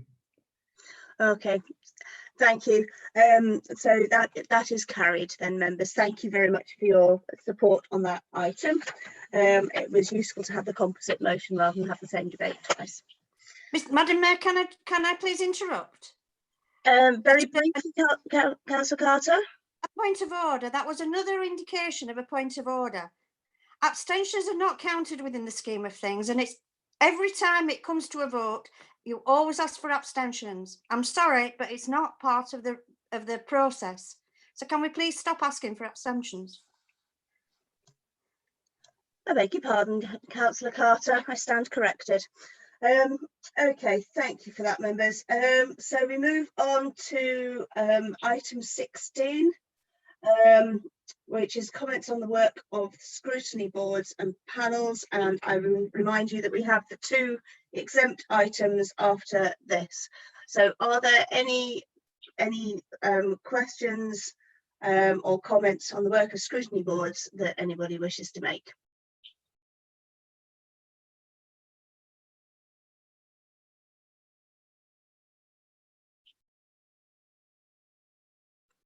I'm not seeing anybody. Ian, have you spotted anybody? No. Okay, that's lovely. Right, thank you, members. So we will pause just for a moment. That concludes the bulk of the main meeting.